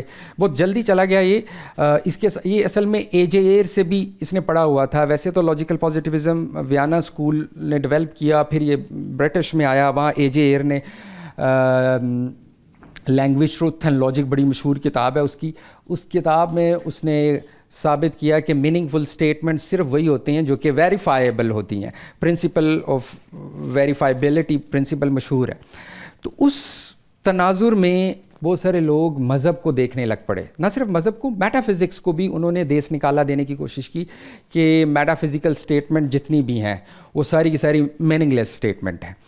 اور یہ بھی یہی کر رہے تھے، پازیٹیوزم سے متاثر تھے، اور یہ بھی مذہبی جو انسٹرکشن تھیں یا مذہبی جو کلیم ہیں ان کو یہ کہنے لگے کہ یہ میننگ فل کلیمز ہی نہیں ہیں.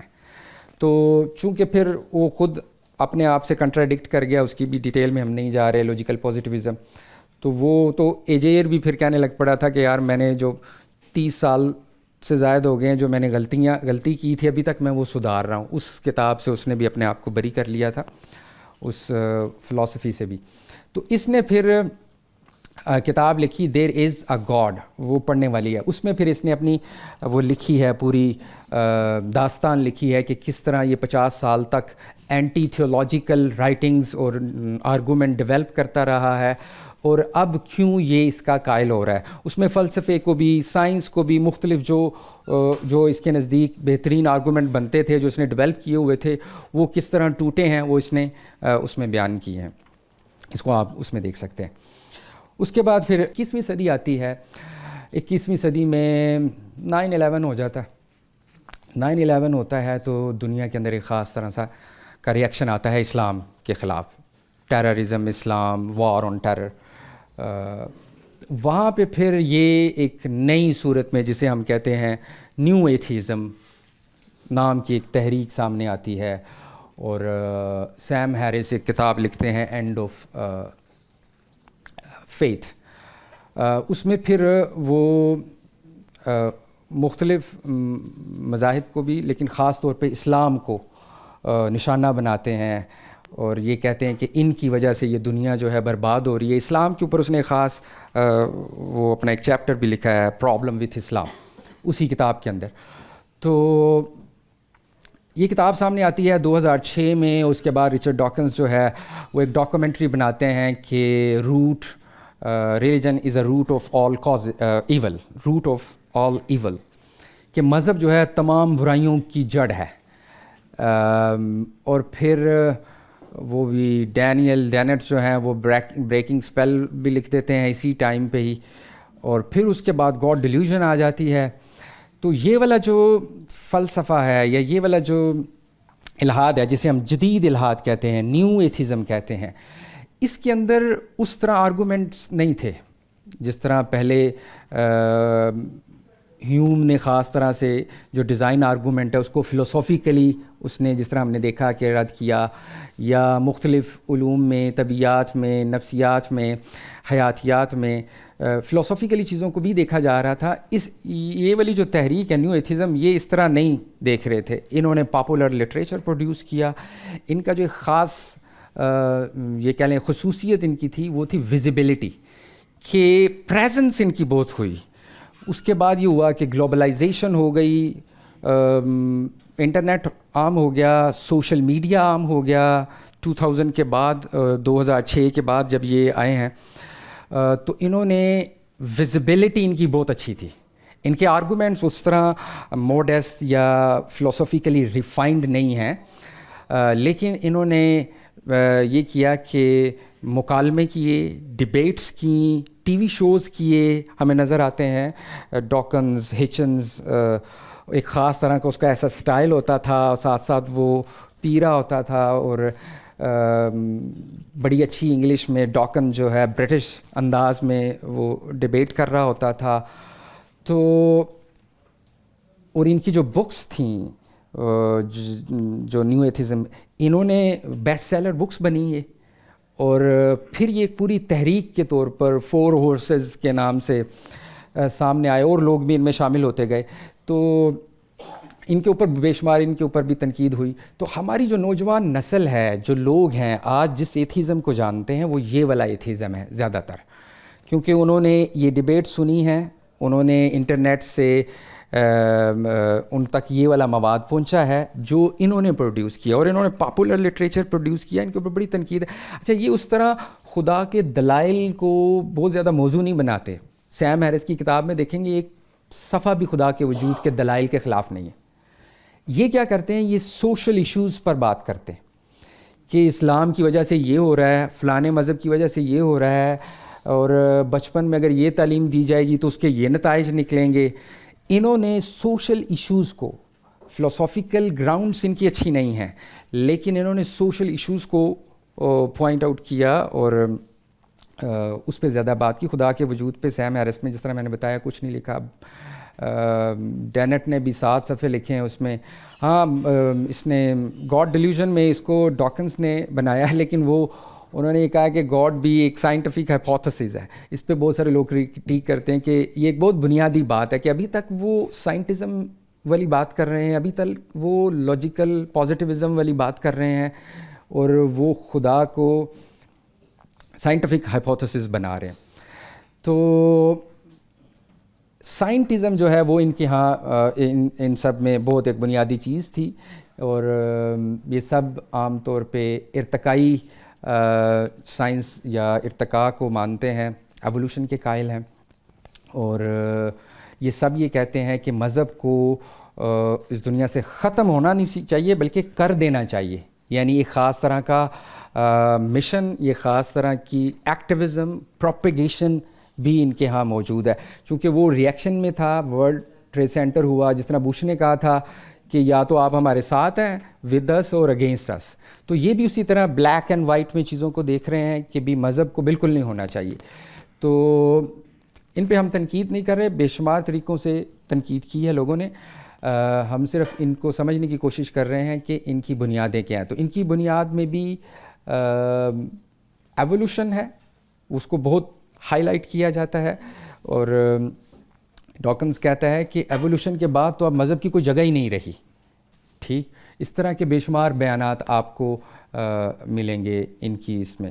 اور دوسرا یہ ہے ریڈکشنزم کی چیزوں کو انہوں نے ریڈیوس کیا ہے.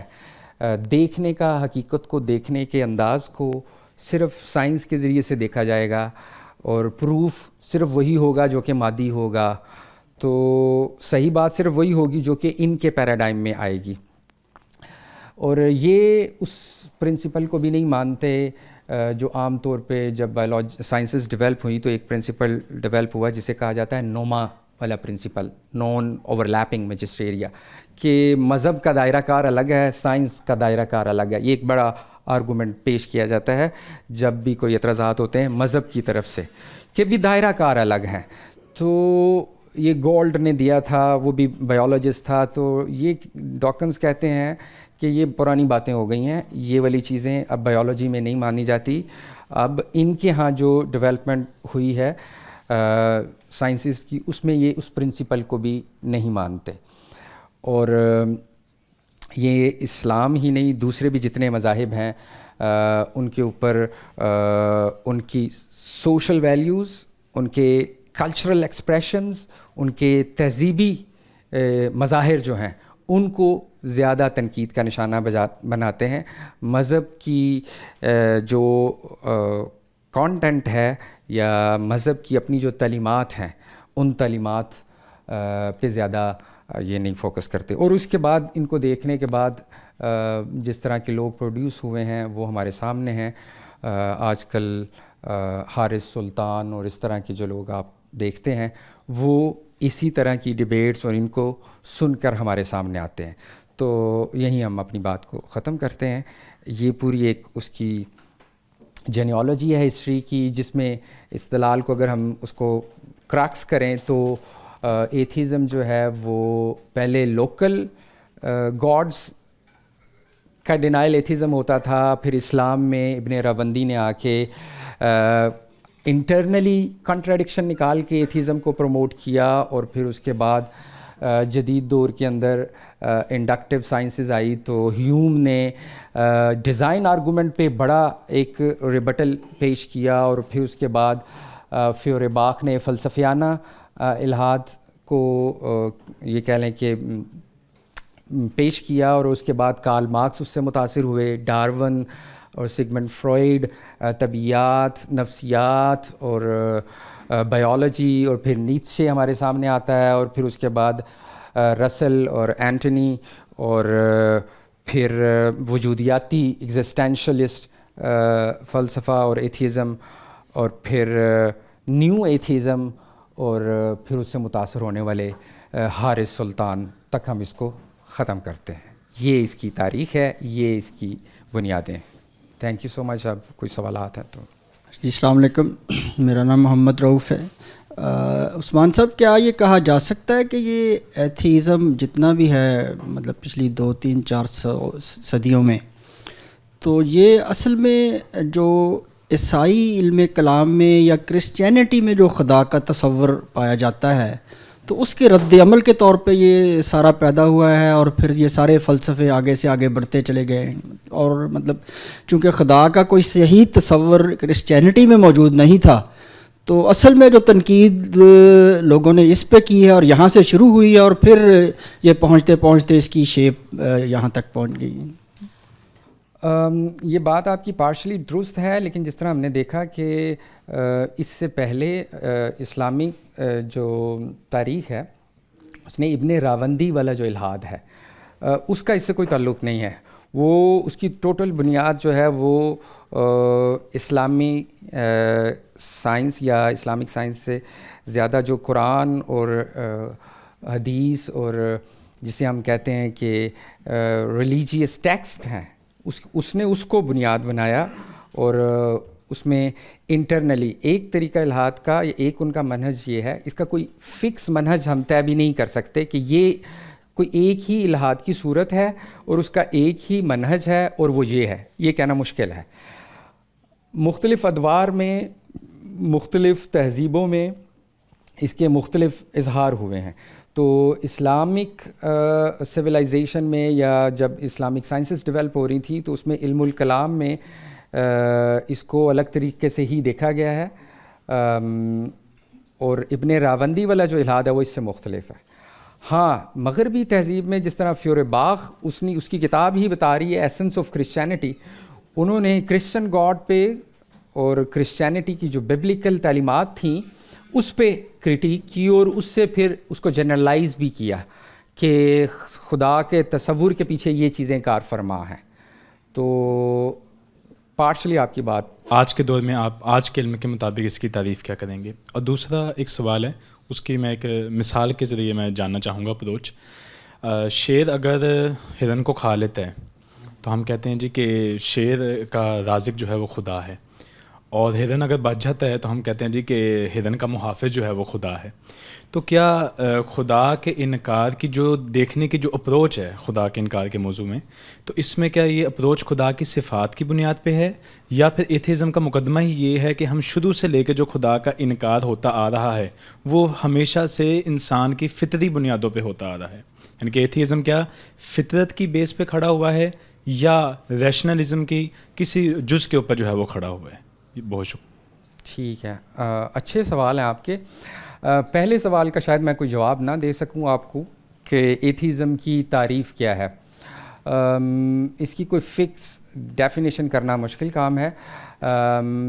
جس طرح ہم نے اس کو ہسٹوریکلی دیکھا کہ کبھی تو یہ صرف انحراف کو بھی الحاد کہا جاتا تھا کہ اگر آپ ایک خاص تصور خدا سے انحراف کرتے ہیں تو بھی آپ ملحد یا اس مذہب کے مطابق آپ لا دین ہو جاتے ہیں یا لا دین ہوتے ہیں، تو آپ پھر ایتھیسٹ ہوتے ہیں. اور کبھی صرف یہ ہے کہ آپ مخصوص خدا کی بجائے آپ مخصوص صفات کا انکار کر دیتے ہیں تو بھی آپ ملحد قرار پاتے ہیں. اور کبھی یہ ہے کہ آپ مطلق خدا کا انکار کرتے ہیں، کسی بھی خدا کو ماننے کے لیے تیار نہیں، جس طرح کہ عام طور پہ سمجھا جاتا ہے کہ آپ جب کسی بھی خدا کو نہیں مانتے تو آپ ایتھیسٹ قرار دیتے ہیں اپنے آپ کو. اور کچھ لوگ جو ہیں وہ یہ کہتے ہیں کہ بھی ہم ایتھیسٹ نہیں ہیں، ہم ایگنوسٹک والی ایک پوزیشن ہے. ایگنوسٹسزم یہ ہے کہ آپ اپنے آپ کو کسی سے ایسوسیٹ نہ کریں کہ میں مانتا ہوں اور میں نہیں مانتا، یا میں جانتا ہوں یا میں نہیں جانتا. آپ کوئی ایک پوزیشن نہ لیں بلکہ آپ ایک انکری والی پوزیشن میں رہیں کہ ہم تلاش میں ہیں.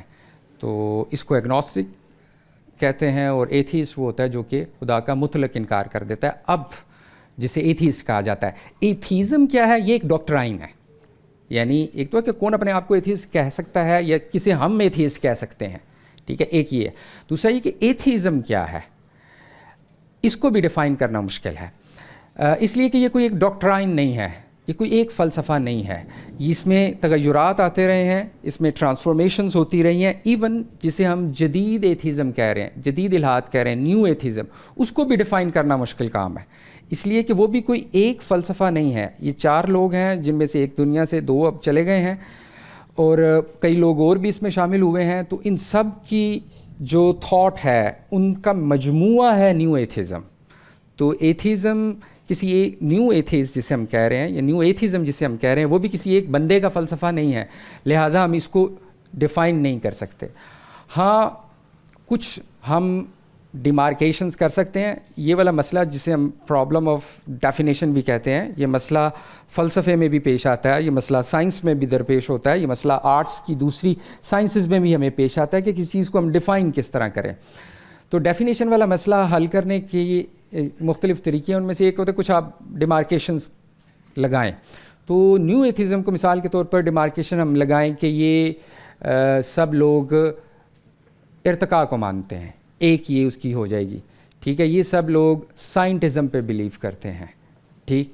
اس طرح مختلف ہم اس کی ڈیمارکیشنز کر سکتے ہیں، لیکن فلی کمپریہنسولی اور ایکسکلوسیولی ہم ڈیفائن کر لیں یہ مشکل ہوگا.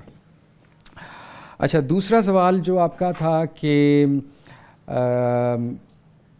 خدا کی صفات کی وجہ سے وہ خدا کا انکار کرتے ہیں یا وہ یہ کہتے ہیں کہ یہ نیچر میں ہے، ان بلٹ ہے. اس میں بھی مختلف پوزیشنز ہیں. سائنس میں کچھ لوگ یہ اس بات کے قائل ہیں کہ بھی صرف میٹر ہے، ایوری تھنگ از میٹر. جس طرح 19ویں صدی والا جو میکینسٹک اکاؤنٹ تھا سائنس کا، تو اس میں یہ مانا جاتا تھا کہ صرف یہی انسان ہے، اس کے علاوہ کچھ نہیں ہے، ٹھیک ہے. تو لہٰذا اس وجہ سے کوئی اور اس نیچر سے، اس طبیعت سے ماورا کوئی مابعدت طبی، کوئی ٹرانسنڈنٹل، کوئی ماورائی ہستی خدا کوئی نہیں ہے. یہ بنیاد بھی موجود ہے. اور ایسا بھی ہے کہ بہت سارے لوگ جو ایتھیسٹ ہیں وہ جب مذہب کے خلاف دلائل دیتے ہیں تو اس میں ایک یہ والا پرابلم ہوتا ہے جسے ہم پرابلم آف ایول کہتے ہیں کہ خدا خیر مطلق ہے تو وہ اس دنیا کے اندر شر کیوں موجود ہے. اور یہ اصل میں خدا کی صفات کی کنٹراڈکشنز ہیں جس طرح آپ کہہ رہے ہیں. مثال کے طور پہ ہیوم نے ایک وہ جو ڈائلاگ ہم نے دیکھا تھا اس میں اس پہ بھی بات کی ہے. وہ یہ کہتا ہے کہ یہ جو موریلٹی ہے، موریلٹی کے ساتھ اگر ہم خدا کو دیکھیں گے تو 4 پوزیشنز بن سکتی ہیں. ایک پوزیشن یہ موریلٹی ایتھکس کہ خدا خیر ہے, خدا نے اچھا کیا ہے, خدا کو پریز کرنا کسی اچھائی کی وجہ سے. وہ یہ کہتا ہے کہ ہم یا تو یہ دیکھیں کہ خدا آل گڈ ہے, ٹھیک ہے, خدا مطلق خیر ہے, اس سے کوئی شر وجود ہی نہیں آتا, ٹھیک ہے نا, اس طرح کی ایک تعبیر یہ پیش کی جاتی ہے. دوسرا یہ کہ ہم یہ کہیں کہ خدا آل بیڈ ہے, خدا مطلق شر ہے.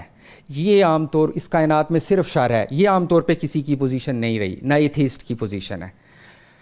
تیسری پوزیشن یہ ہو سکتی ہے کہ ہم یہ کہیں کہ خدا خیر اور شر کا مجموعہ ہے, بلینڈ ہے خیر اور شر کا. یہ والی پوزیشن لی جاتی ہے مذاہب میں, خاص طور پہ زرتشتزم میں, کہ ایک خیر کا خدا ہے, ایک شر کا خدا ہے, سنویت, ٹھیک ہے. یہ مسئلہ اس مذہب میں اس طرح ریزولو ہوتا ہے. اور ایک یہ ہے کہ آپ یہ کہ خدا مورلی نیوٹرل ہے, کہ ہم خدا کے اوپر خیر اور شر کی, اس کے اچھے اور برے ہونے کی امپلیکیشنز ہی نہیں کر سکتے. ہم خدا کے اوپر یہ اپلائی ہی نہیں کر سکتے جو کہ ہیومن کنڈکٹ ہے. خیر اور شر جو ہے, یہ جو قدری فریم ورک ہے, یہ انسان کا فریم ورک ہے, خدا کے لیے یہ والا فریم ورک نہیں ہے. تو اگر ہم مثال کے تو ان 4 طریقوں سے ہم اس مسئلے کو حل کر سکتے ہیں. ایک مسئلہ جس میں ہم یہ کہیں کہ مثال کے طور پہ خدا جو ہے وہ مطلق خیر نہیں ہے, اس میں ہم خیر کے علاوہ خدا کی اس خصوصیت کے علاوہ خدا کی دوسری صفات بھی ہیں. خدا حکیم بھی ہے, خدا عالم بھی ہے. دوسری صفات اور یہ خیر والی جو صفت ہے, ان کے درمیان کوئی ہیرارکی قائم کر لیں, یعنی ان کے درمیان ہم کوئی ترجیح قائم کریں.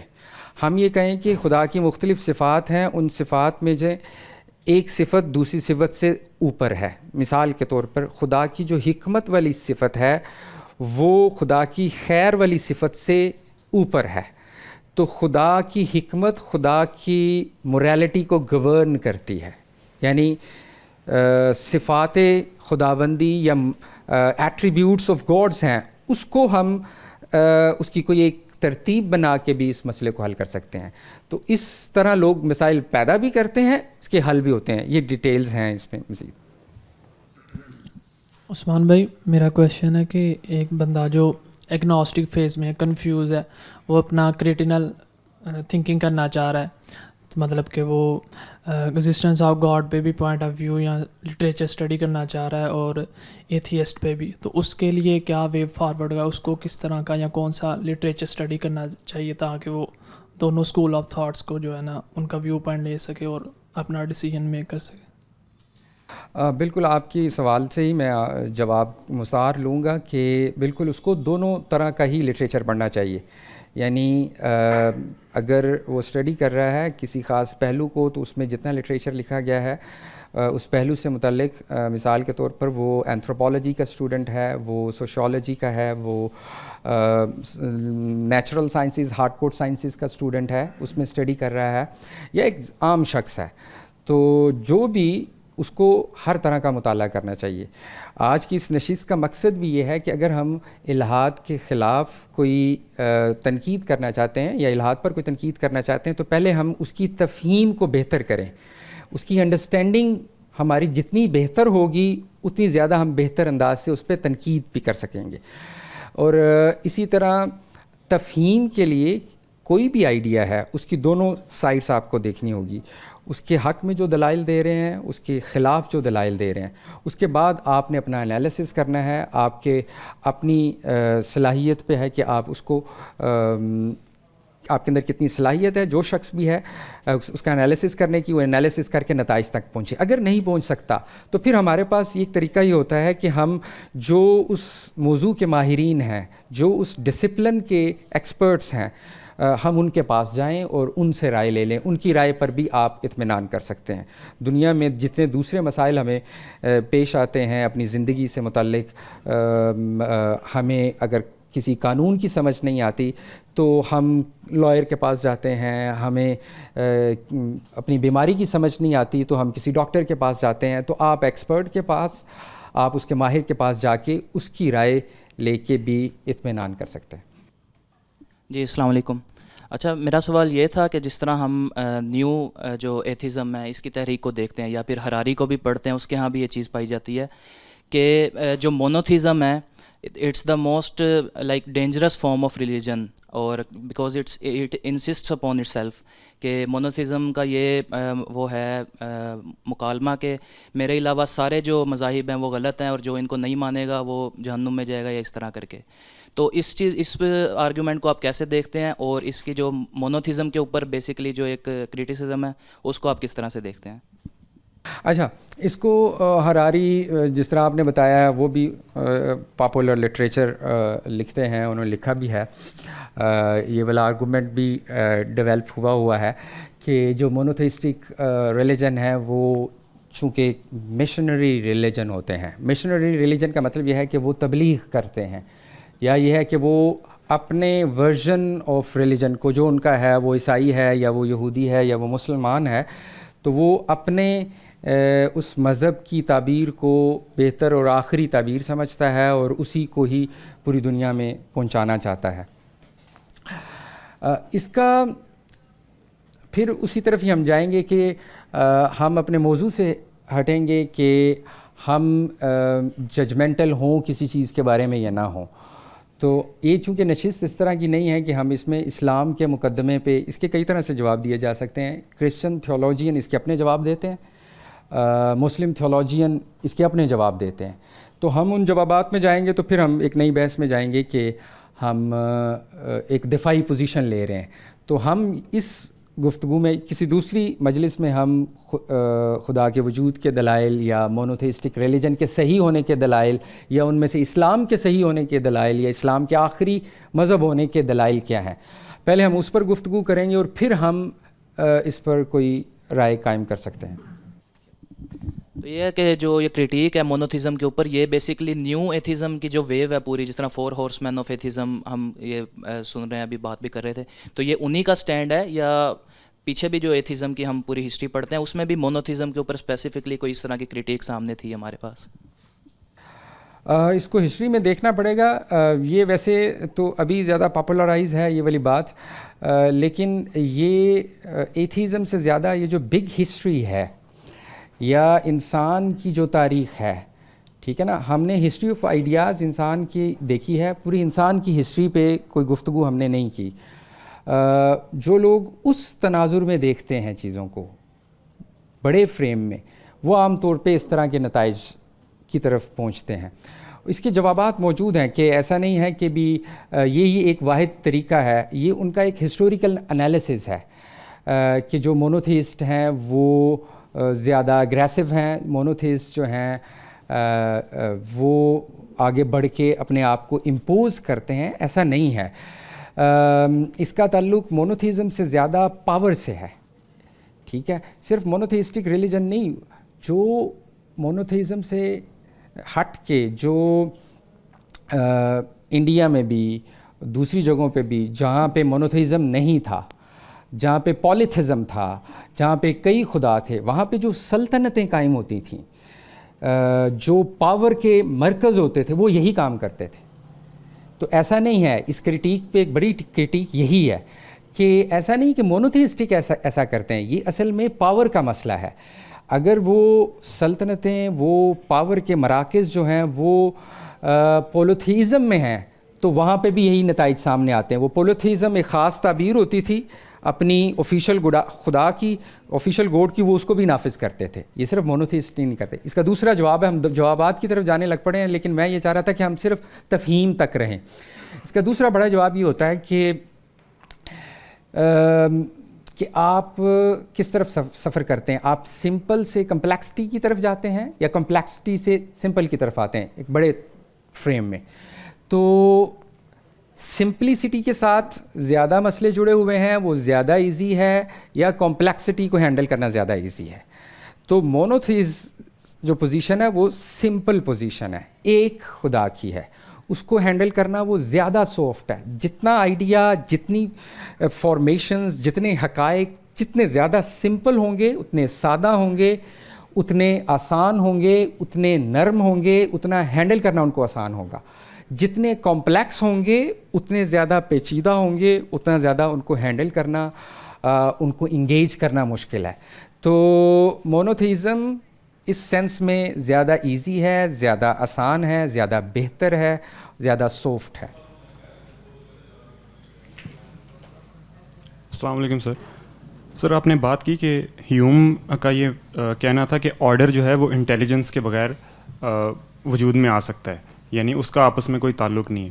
تو سر جب آپ اس چیز کو مان لیتے ہیں تو آپ ٹیکنیکلی یہ مقدمہ اپنے ذہن میں نہیں قائم کر دیتے کہ بغیر تدبیر کے با تدبیر تخلیق وجود میں آ سکتی ہے؟ ایسا نہیں ہوتا کیا؟ یہ اس کے اوپر ذرا اگر آپ روشنی ڈالیں. اور ہیوم اس کو پھر کیسے دیکھتا ہے؟ ایسے ہی دیکھتے ہیں، ایسا ہی ہوتا ہے جیسے آپ نے کہا ہے کہ اگر آپ انٹیلیجنس کو نکال دیں گے تو پھر آپ صرف نیچر یا نیچرل لاز یا مٹیریل یا میکینیکل جو ویو ہے اس کے قائل ہو جائیں گے اور اسی کو حتمی سمجھیں گے کہ آپ کے نزدیک جو ہے وہ کائنات اسی طرح ایک خاص طرح کی میکینکس میں ہے اور اس کا اظہار ہو رہا ہے اور اس کے پیچھے کوئی انٹیلیجنس نہیں ہے. یہی اس کا نتیجہ ہوگا، لیکن اس کے اوپر کرٹیک موجود ہے کہ ایسا نہیں ہے.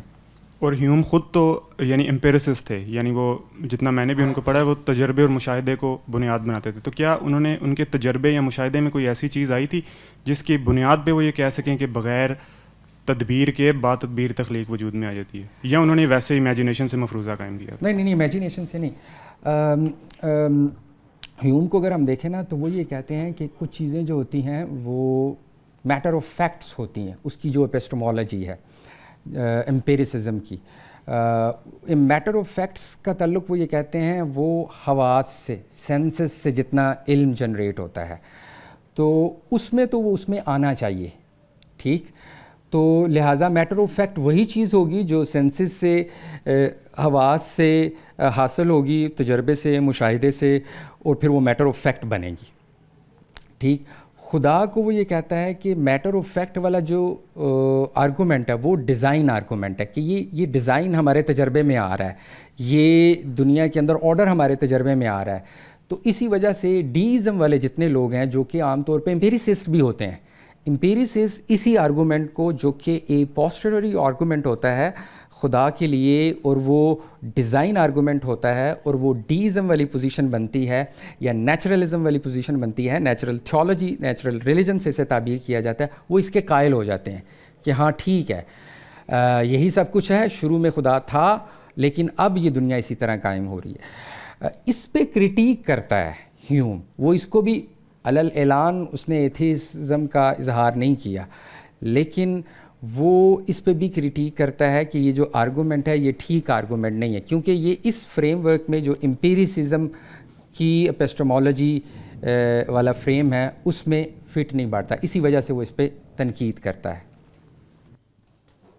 السلام علیکم.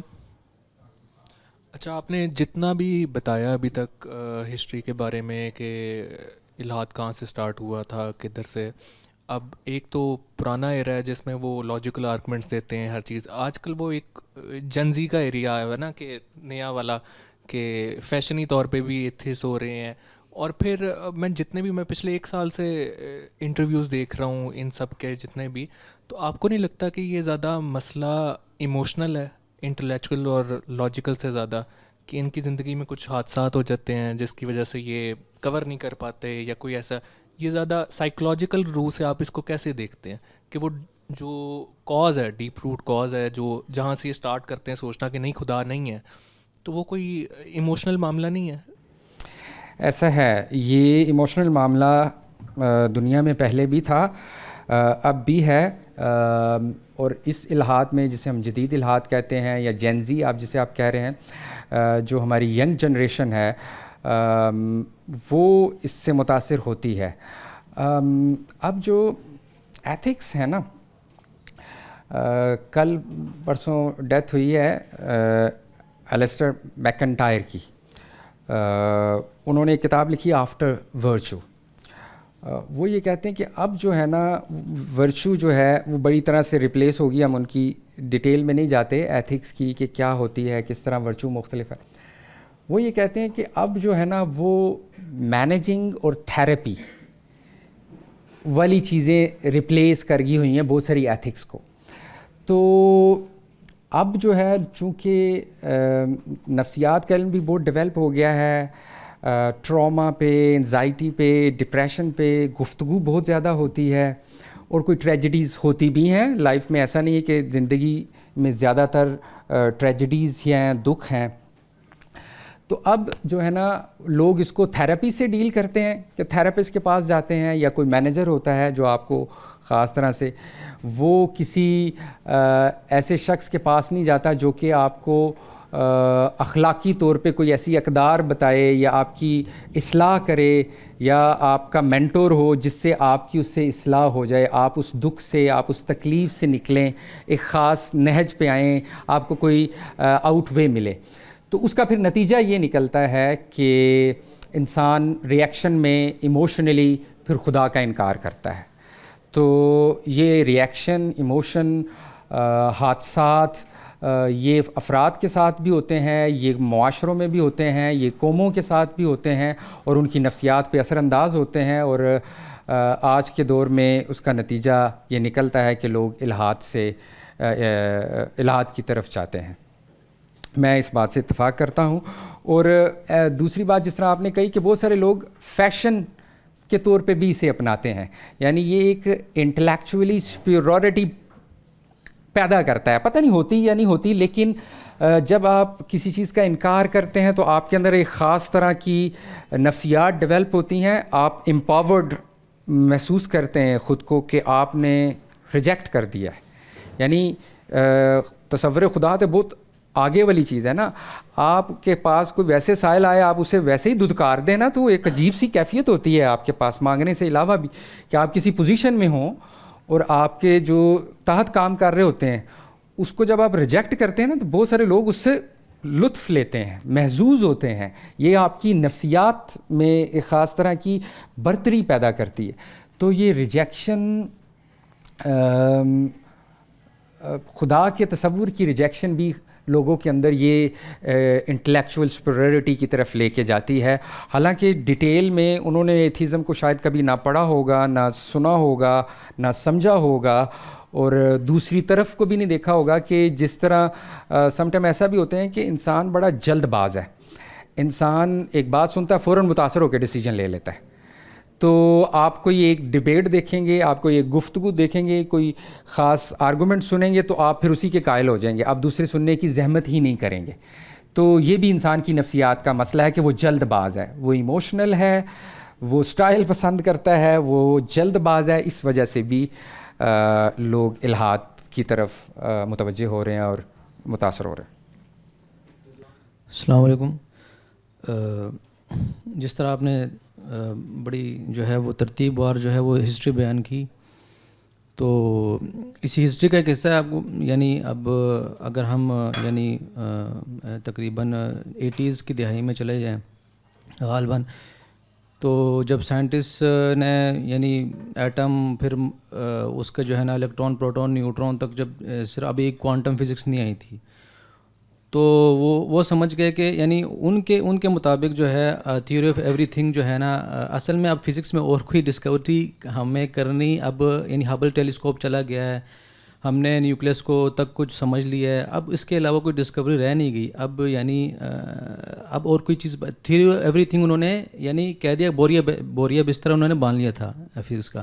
لیکن جیسے ہی کوانٹم فزکس جو ہے داخل ہوتا ہے, اب یہ جو جتنے بھی یعنی انٹلیکچوئلس کی بات کر رہے ہیں, اس حد تک تو ٹھیک تھا, یعنی انسان کا جو ہے نا آبزرویشن اور ایکسپیریمنٹ میں جتنا علم تھا اس حد تک, یعنی اس ایرا تک, تو مان سکتے ہیں کہ چلیں وہ اپنے یعنی اس علم کی حدود تک ٹھیک تھا. لیکن جیسے ہی کوانٹم فزکس داخل ہوتا ہے, جب وہ سپر پوزیشن کو ڈسکس کرتا ہے, یعنی ایک چیز ادھر ہے وہ ادھر بھی ہے, وہ ادھر ہے تو وہ ادھر بھی ہے, ایک چیز اگر ایک جگہ پہ ہے وہ 10 جگہ پہ, وہ 100 جگہ پہ بھی ہے. تو اس ریولیوشن کے بعد, ٹھیک ہے, اور اسی طرح کوانٹم انٹینگلمنٹ اور جتنے بھی, اس ریولیوشن کے بعد جو ہے اب یعنی ایتھیزم کس دہج پہ، یعنی نئے جو نیو ایتھیزم کے علاوہ جس طرح آپ نے کہا کہ وہ جو ہے نا یعنی ان کے پاس ریلیجن کا مطالعہ بہت یعنی صرف سطحی ہوتا ہے، اور صرف وہ جو ہے نا ان چیزوں کو پکڑتے ہیں کہ جس طرح یعنی سیم ہیرس نے پکڑا کہ جی 9/11 ہو گیا یہ وہ.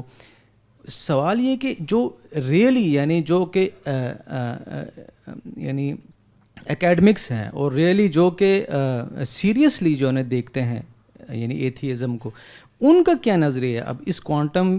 اب تو مثال کے طور پر خدا عالم ہے، اب پہلے یہ سوال ہو سکتا تھا کہ اگر وہ عرش پہ ہے تو ادھر کس طرح ہے، یا اگر وہ یعنی ایک صفات میں ہے تو دوسری میں کس طرح ہے. جیسے ہی ہم کوانٹم اب فزکس کے اندر داخل ہو گئے ہیں تو کیا یہ پاسبلٹی اب نہیں ڈھونڈتے ہیں یہ جو نئے ایتھیسٹ ہیں؟ اچھا، اس کو صرف اس کیس کے طور پر لینے کے بجائے ہم اس کو میتھڈولوجیکلی ہی سمجھ لیتے ہیں کہ انسان جو کائنات کے بارے میں یا سائنس کائنات کے بارے میں جتنا کچھ دریافت کر رہی ہے، یا انسان جتنا علم پروڈیوس کر رہا ہے، اس میں بھی مسلسل ٹرانسفارمیشنز ہیں، فلکس میں ہے، یہ بھی ایک چینج میں رہتی ہے. تو اس لیے کوئی بھی صرف یہ والا ایسا نہیں ہے کہ اب کوانٹم فزکس یا پیرا سائیکالوجی کی بھی لوگ بات کرتے ہیں، یہ بھی کوئی حتمی چیز ہے. ٹھیک ہے، اس سے بہت سارے فروق واقع ہوئے ہیں، اس سے بہت ساری چیزیں چینج ہو سکتی ہیں. جب ایرسٹوٹیلیم فریم ورک تھا، ارسطاطالیسی تصور تھا کائنات کا، اس وقت مطلب اس میں ایڈجسٹ ہو رہا تھا، اور ایسا لگتا تھا عیسائیوں کو جیسے ہی کوپرنیکس نے ہیلیوسینٹرسزم کی بات کی تو اس سے تو مذہب کو خطرہ ہو گیا، یہ تو مذہب سے متصادم ہو جائے گا. لیکن اس ہیلیوسینٹرک ویو میں بھی خدا، مذہب، تھیسٹک ویو موجود تھا، ایڈجسٹ ہو رہا تھا. تو اس کے بعد پھر میکینیکل ویو آ گیا کائنات کا، نیوٹن، آئنسٹائن، پھر ریلیٹیوٹی آ گئی، اب کوانٹم آ گیا ہے. تو سائنس کا پورا جو علم انسان ڈیولپ کر رہا ہے، اس کے بارے میں جو فلسفی ہیں، جو سائنس کے فلسفی ہیں، وہ یہ رائے رکھتے ہیں کہ یہ کوئی حتمی چیز نہیں ہے.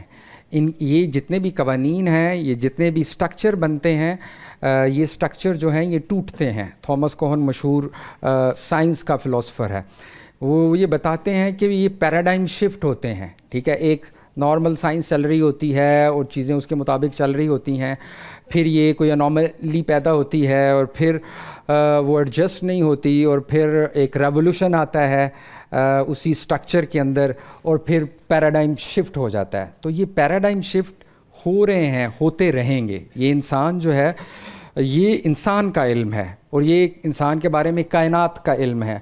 اور اس علم میں بدلاؤ، اس علم میں ٹرانسفارمیشن، ایون پورے کے پورے سٹرکچر چینج ہو رہے ہیں. جس طرح آپ بتا رہے ہیں کہ پہلے جو تھی لائٹ جو ہے اس کی ایک خاص سپیڈ تھی، اس حساب سے موشن کو دیکھا جا رہا تھا، اب یہ اس میں اور طرح سے دیکھا جا رہا ہے. تو بہت بنیادی تصورات بھی انسان کے بدلتے رہے ہیں، بدلتے رہیں گے. ہمیں اس سے آگے کے لیے بھی اوپن رہنا چاہیے.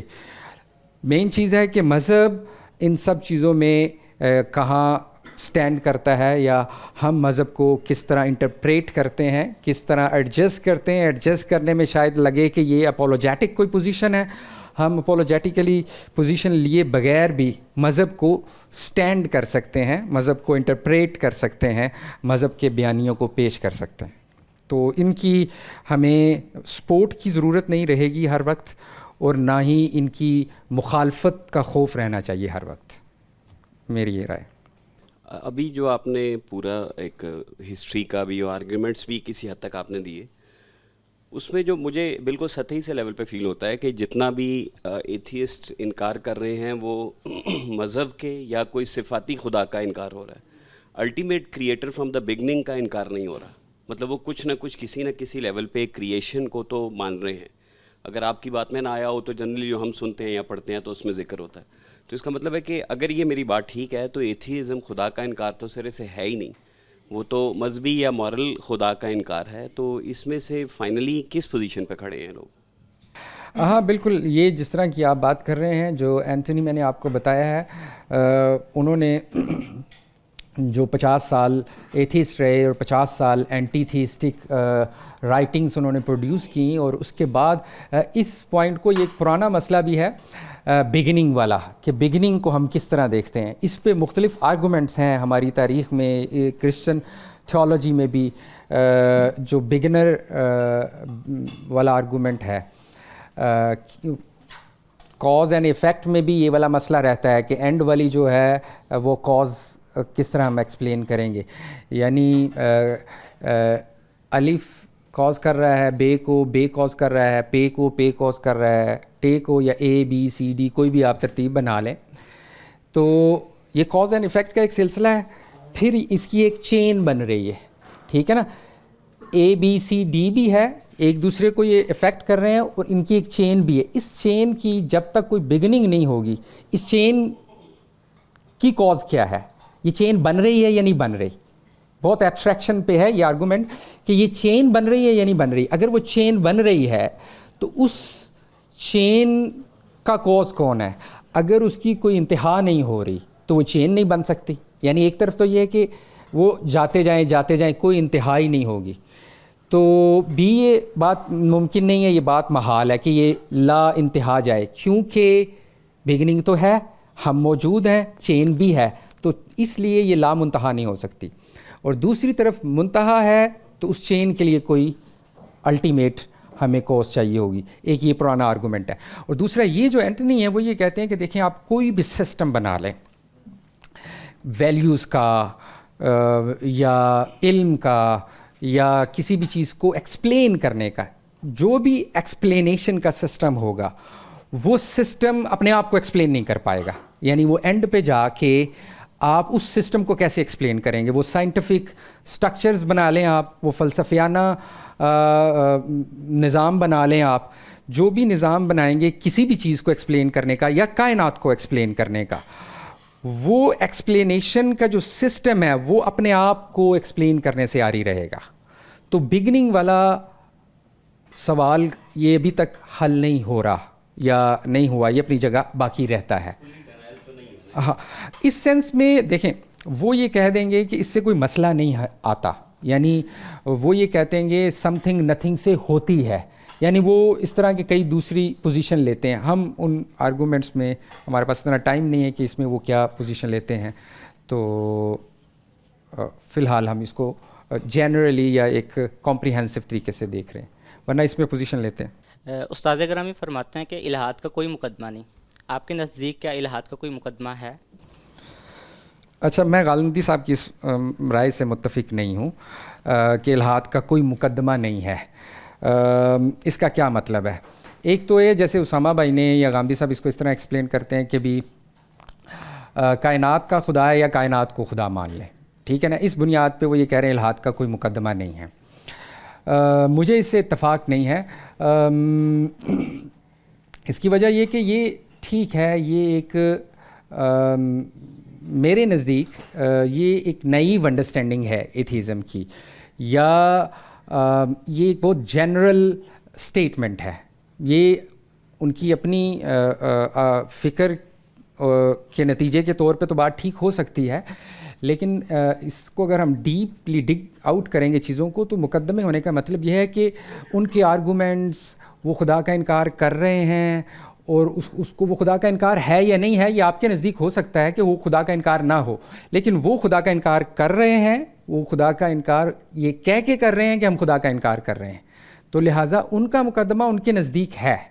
آپ اس کو اگر اس طرح انٹرپریٹ کر رہے ہیں کہ الہات کا کوئی مقدمہ نہیں، تو ٹھیک ہے، یہ آپ کی ان کے بارے میں رائے ہے. تو جب کہ میرے خیال سے ہمیں دوسروں کے مقدمے ہمیں نہیں ڈیفائن کرنے چاہیے. ہمیں جس طرح اس گفتگو میں بھی ہم نے یہ کیا ہے کہ ہم نے ان کے مقدمے کو ان کی کتابوں اور ان کی تاریخ میں سمجھنے کی کوشش کی. ہم اس کا ریبٹل کر سکتے ہیں، ان پہ تنقید کر سکتے ہیں، اور یہ بھی کہہ سکتے ہیں کہ یہ کوئی مقدمہ نہیں ہے، لیکن ہم یہ کہیں کہ یہ میری رائے ہے کہ الہات کا کوئی مقدمہ نہیں ہے، یہ بات ہو سکتی ہے. لیکن میرے خیال میں الہات کا اپنا مقدمہ ہے. وہ اس کے دلائل دیتے ہیں اور وہ اس کو پروموٹ کرتے ہیں اور اس کو پیش کرتے ہیں. جو ابھی ہم نے سارا ہسٹوریکل انالیسس کیا ایتھیزم کا، اس کے اندر ہم نے انٹلیکچوئل کنڈیشنز دیکھی ہیں کہ سائنس کو کس طرح، یعنی سائنس میں کس طرح ایتھیسٹک نظریات آئے، سائیکالوجی میں. لیکن جو نان فلسافیکل کنڈیشنز ہیں, جیسے جو لبرل آرڈر, لبرل جو پبلک سفیئر ہے, اس طرح جو کیپٹل اکنامک ماڈل ہے یا جو سیکولر پولیٹیکل ماڈل ہے, ان کے کیا اثرات ہیں عام انسان کی سائیکی کے اوپر؟ کیا واقعی یہ اثر انداز ہو رہے ہیں ایک جو ایتھیسٹک سائیکی کریٹ کرنے؟